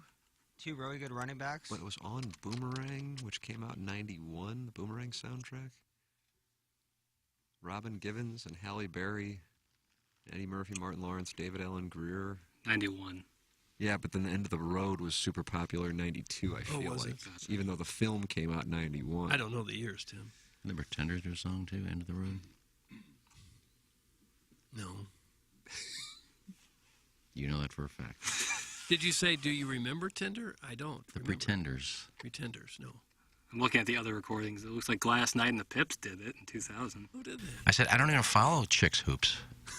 I don't even know why this keeps getting brought up. Well, you did in Springfield, that's for sure, until they took you off the beat. And then I fell asleep at 2 games. I fell asleep in the very first game I had to go to, and then I fell asleep in Arkansas State. Like in the bleachers? I was on Radio Row. How did your boss Like on the floor? Yeah. Oh, God. That's a bad look. That's where the media sat. We got our radio guys doing post games to sleep during the game. Head down on the table? I think I was just leaned back in my chair and I fell asleep. And Mouth open. That would be cause for snoring. dismissal. And I did another time. An Arkansas State girl went flying for a ball and went right in my lap. Doug? Hey there. How are you? Yeah. Thanks for waking me up. Guys, what the hell was that Dobbs comment? I'm still trying to figure it out. I was because I watched a lot of backup quarterbacks this weekend. Yeah, boy, howdy. Yeah. All those years inhaling exhaust and the clouds from the neighborhood bug trucks is taking its toll in real time. Some little Tommy Tribbins who's enjoying the sunshine. Well, But the exhaust thing kind of takes me by surprise. Got a half hour off. I have to catch up. Warning, since you're talking football, is Iggy released as cute as QB1s of local high schools yet? Thanks. Mark my words. Ever heard of the Pretenders? Everything out of context. Yeah. Not fair. Strode, give me your teaser picks for the playoffs. This is a G-damn joke. That's from the Union boss. Well, I could look up the spreads right now and give you a 10-point teaser. Could you? I can give them to you. Which ones do you want to know? All of them? Yep. So I gotta pick 4 teams. No, 3 teams, at least for a 10-point teaser. You gotta play 3 teams if you do a 10-point teaser. Okay. Doug, how did pick 6? I went 4-2 in pick 6. Did you? Well, you took a substantial lead on me. I didn't have a great week. What'd you do? 1-4, 1-5? 2-3 at the moment. We gotta hope TCU pulls out a victory tonight. Oh, wow. But that would be nice. Play Gangster Pete had an incredible week. Gangster Pete is mounting a Sunday charge. Is it too late? Yeah, well, yes, but really big week. He hit 5 out of 6 on his golf picks. Wow, Gangster Pete. One of them being plus 450 for Tom Kim to get in the top 5. So he made like $745 bucks. Hell, he could have played Rom. That was plus 1,000. He played Rom as top hero and got that plus 110. Yeah, big week for Gangster Pete. Oh no, I'm 3-2. I don't think the Browns covered, did they? Plus 2.5? No way. No, So, they didn't. Okay, so I'm 2-3. Joe has it wrong in the spreadsheet. Way to go, Joe. Tim, how bad of a beat was that Jets game? BS. Well, the Jets were given a point, weren't they? Yes. They were good. I guess if you were minus one. teasing it, maybe. Because there was a safety on that last play. It was 9-6, and then the Jets started screwing around, and I guess the Dolphins. I thought it was a touchdown, actually, when I was watching it. Yeah, I had the Jets. Yeah, so did I, and we both ate it on that one. 4-2, though. I don't know. What G Unit do, you said? Unit went 3-3, so no blood. They actually lost $40. He likes to buy half points. So how much does he owe now here at the end of the year? Who, G Unit? Yeah. G Unit's up 265. I'm up 185. Oh. Tim's up 1,240. Nice. Joe is minus 1,300. Oh. Pete's minus 1,600, but that's a big comeback. Oh, wow. Here comes Gangster Pete. And then Iggy's down $5,000. You owe $5,000. Wow. Oh, Joe just keeps giving me 0-6 every week, and I don't play. And because of that, the podcast is losing $7,000. That's a shame. It's losing viewers, too, because I'm not on there anymore. Well, we're not on YouTube, so it doesn't really matter. All right, here's your here, I'll give you. What do you got, Doug? Here it is. Here are the picks. Here's a lock. Here's a lock teaser. Love 10 to hear points. it. Just like the Wake Forest, Missouri over. Yeah, well, there's only two Oh, that games. one 2 games I started lost all or right. beating You Tim. would have won Yeah, the whole 2 thing. games cost me beating Tim. 49ers pick 'em versus Seattle. Doug, you can get that as a pick 'em. Okay, all right. Jaguars. Plus 11 versus the Chargers. Buffalo minus 0.5 versus the Dolphins. There you go. There's your three-teamer. Nice little picks. I like 1 and 3. I think if I had to play that Jaguars-Chargers one, I think I would take the Chargers and go with, what would I get? I get 11, right? No, they're favorites. You get 9. Oh, the Chargers are minus 1. Yeah. Okay, so I'd get 9. Yeah, if I had to play that one. Jags at home getting 11. I'll take that. That's the one I would take. Yeah, I mean, but then I can get the Buccaneers plus 12, and that would intrigue the hell out of me. Yeah. And the Bengals minus or plus 2.5 points would be intriguing. I don't know what to do. The Vikings Giants absolute coin flip from my standpoint. Yeah, it is. That's why I'd probably lean toward the Giants getting 13. But I don't think the Vikings are going to lose at home to the Giants. So I think either way you take that, you'll win. You can either get plus 7 or plus 13, whatever you want to do. Doug, you can't go wrong however you want to play that game. No, I'll play it one way or the other. Who am I kidding? I'm not playing it at all. I know if you win your division, you can't be a wild card. Dallas, I mean, what were they? 13-4. And they're 12-5 after yesterday's loss to Sam Howell. All right, I don't count yesterday because everybody played backups. But I think Brady played the first half yesterday for some reason. Blaine Gabbert came in. And then they lost. But I mean, Tampa Bay, they're under 500 and they're hosting a game. Yeah, the NFL sucks. Kind of boring. Well, but Dallas. If you don't have a team, it's not as exciting as it was. I turned that game off at halftime. Dallas only a 3-point favorite over Tampa. So play those 3 teams. There's your. Look, there it is. There's your 10-point teaser. Go to Vegas. You're put down 1,000 5,000. You're down 5,000. How can we trust you? 2 games. It cost me everything. That's a lot. That's a lot of money on 2 games. It was. It cost me a difference of losing 600 or winning 600. Well, how did we get to So that's $2,400. Well, Joe's just giving me losses every week. Well, and then you take the 800 I won on Croatia, but soccer betting is different than any other sport in the world. You lost that one too, didn't you? Yeah, soccer sucks. Yeah. You lost that one in overtime, was it? Or penalty kicks? God, I want to bang a heater right now. No, they won. Oh, is it starting to get to you? Are you starting to feel weakness? Have another. Don't give up the ship. I got another Tootsie Pop in here. Have you? And that helps? Oh, The Tootsie Pop is the key? Oral fixation. Key, absolutely the key. Just sugar. Going to Walgreens, no, it's the oral fixation. Yeah, putting some in your Just business. put a cigarette in your mouth. Just don't light it. Oh, yeah, that's high risk. You won't be able to resist. Ladies and gentlemen, it's time for the Design Air Heating and Cooling email of the day.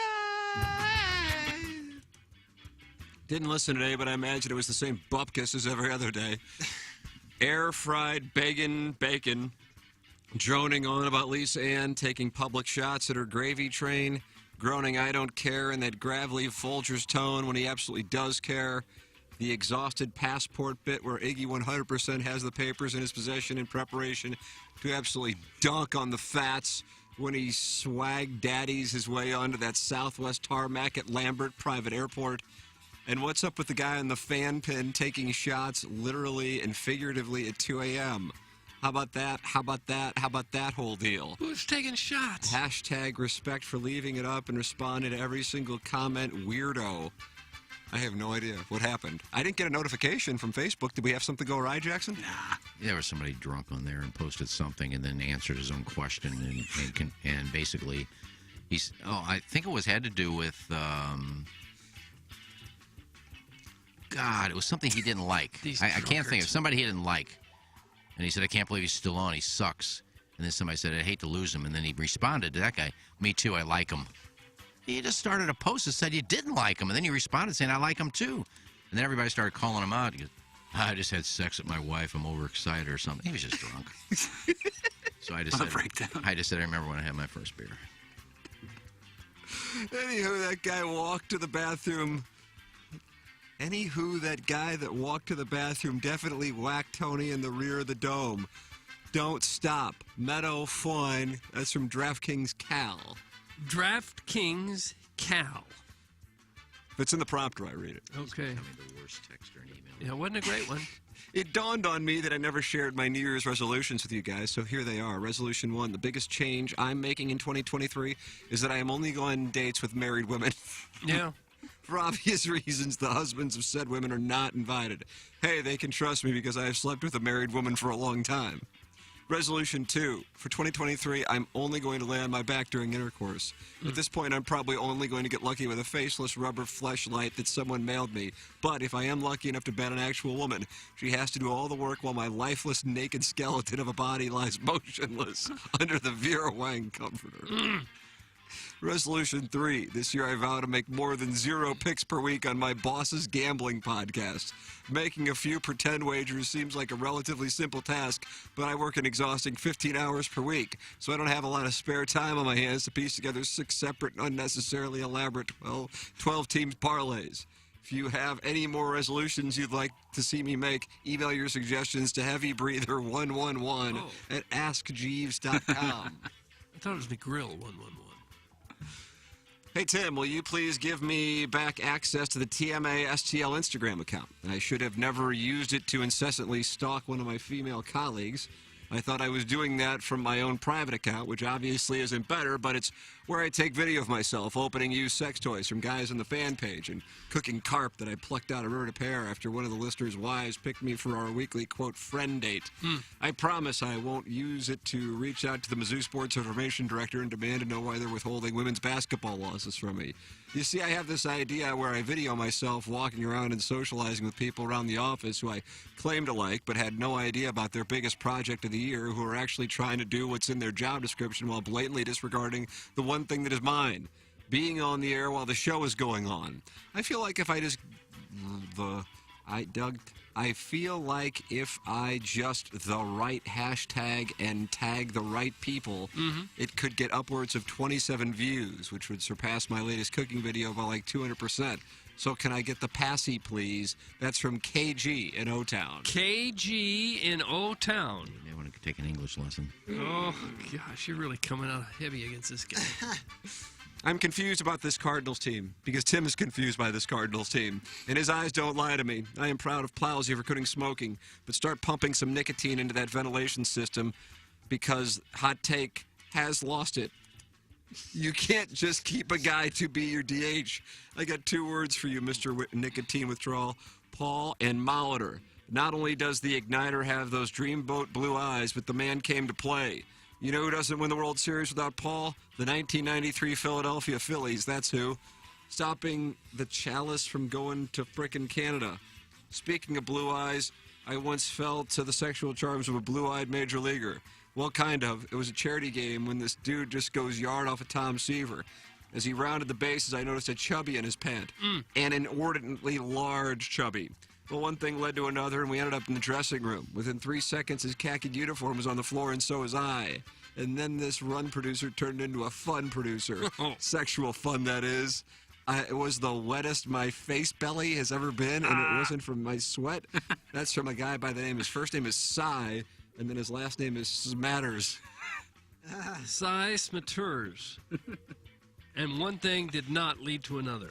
I was trying to find Dimitri Sokolatu's latest film ahead of award season, but I couldn't find it on any of the streaming platforms on the dark web, so I ended up just watching The Cable Guy on Starz. It struck me there are a number of similarities between Jim Carrey's character and a fan page Member of the Year nominee who recently sent Iggy, number 1, an exploding bag of dicks for his unboxing. Number 2, then he sent Iggy socks, quote, by mistake, which then necessitated an in-person visit.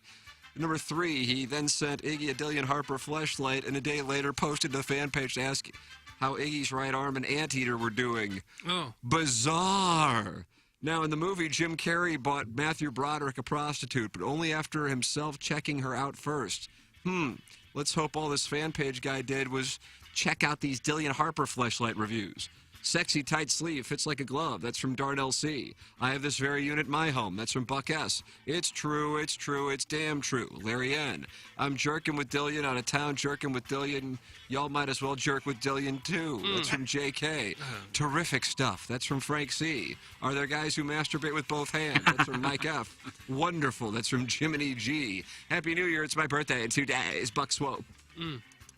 Buck Swope. And finally, Nice little morning, email. I think the sundowning papa wearing a quarter-zip tarp up to his forehead might be broken. He had a complete malfunction with the whole Dobbs. Pretenders.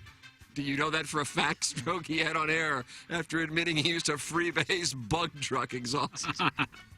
Can one of you guys try power cycling him by pushing on his adorable little goggles? Or pulling on his petite little lesbian ponytail? Hopefully he'll reset him. Thanks. Jaguar.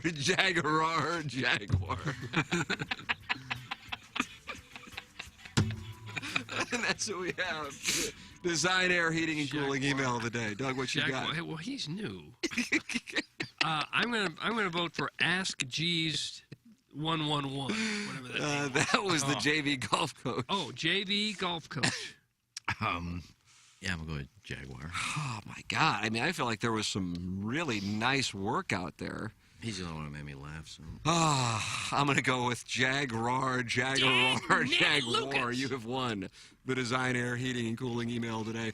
Jackson and I are going to go get held responsible for the loss to the Canadiens on Saturday night. Yeah, bad team. You got to win that one.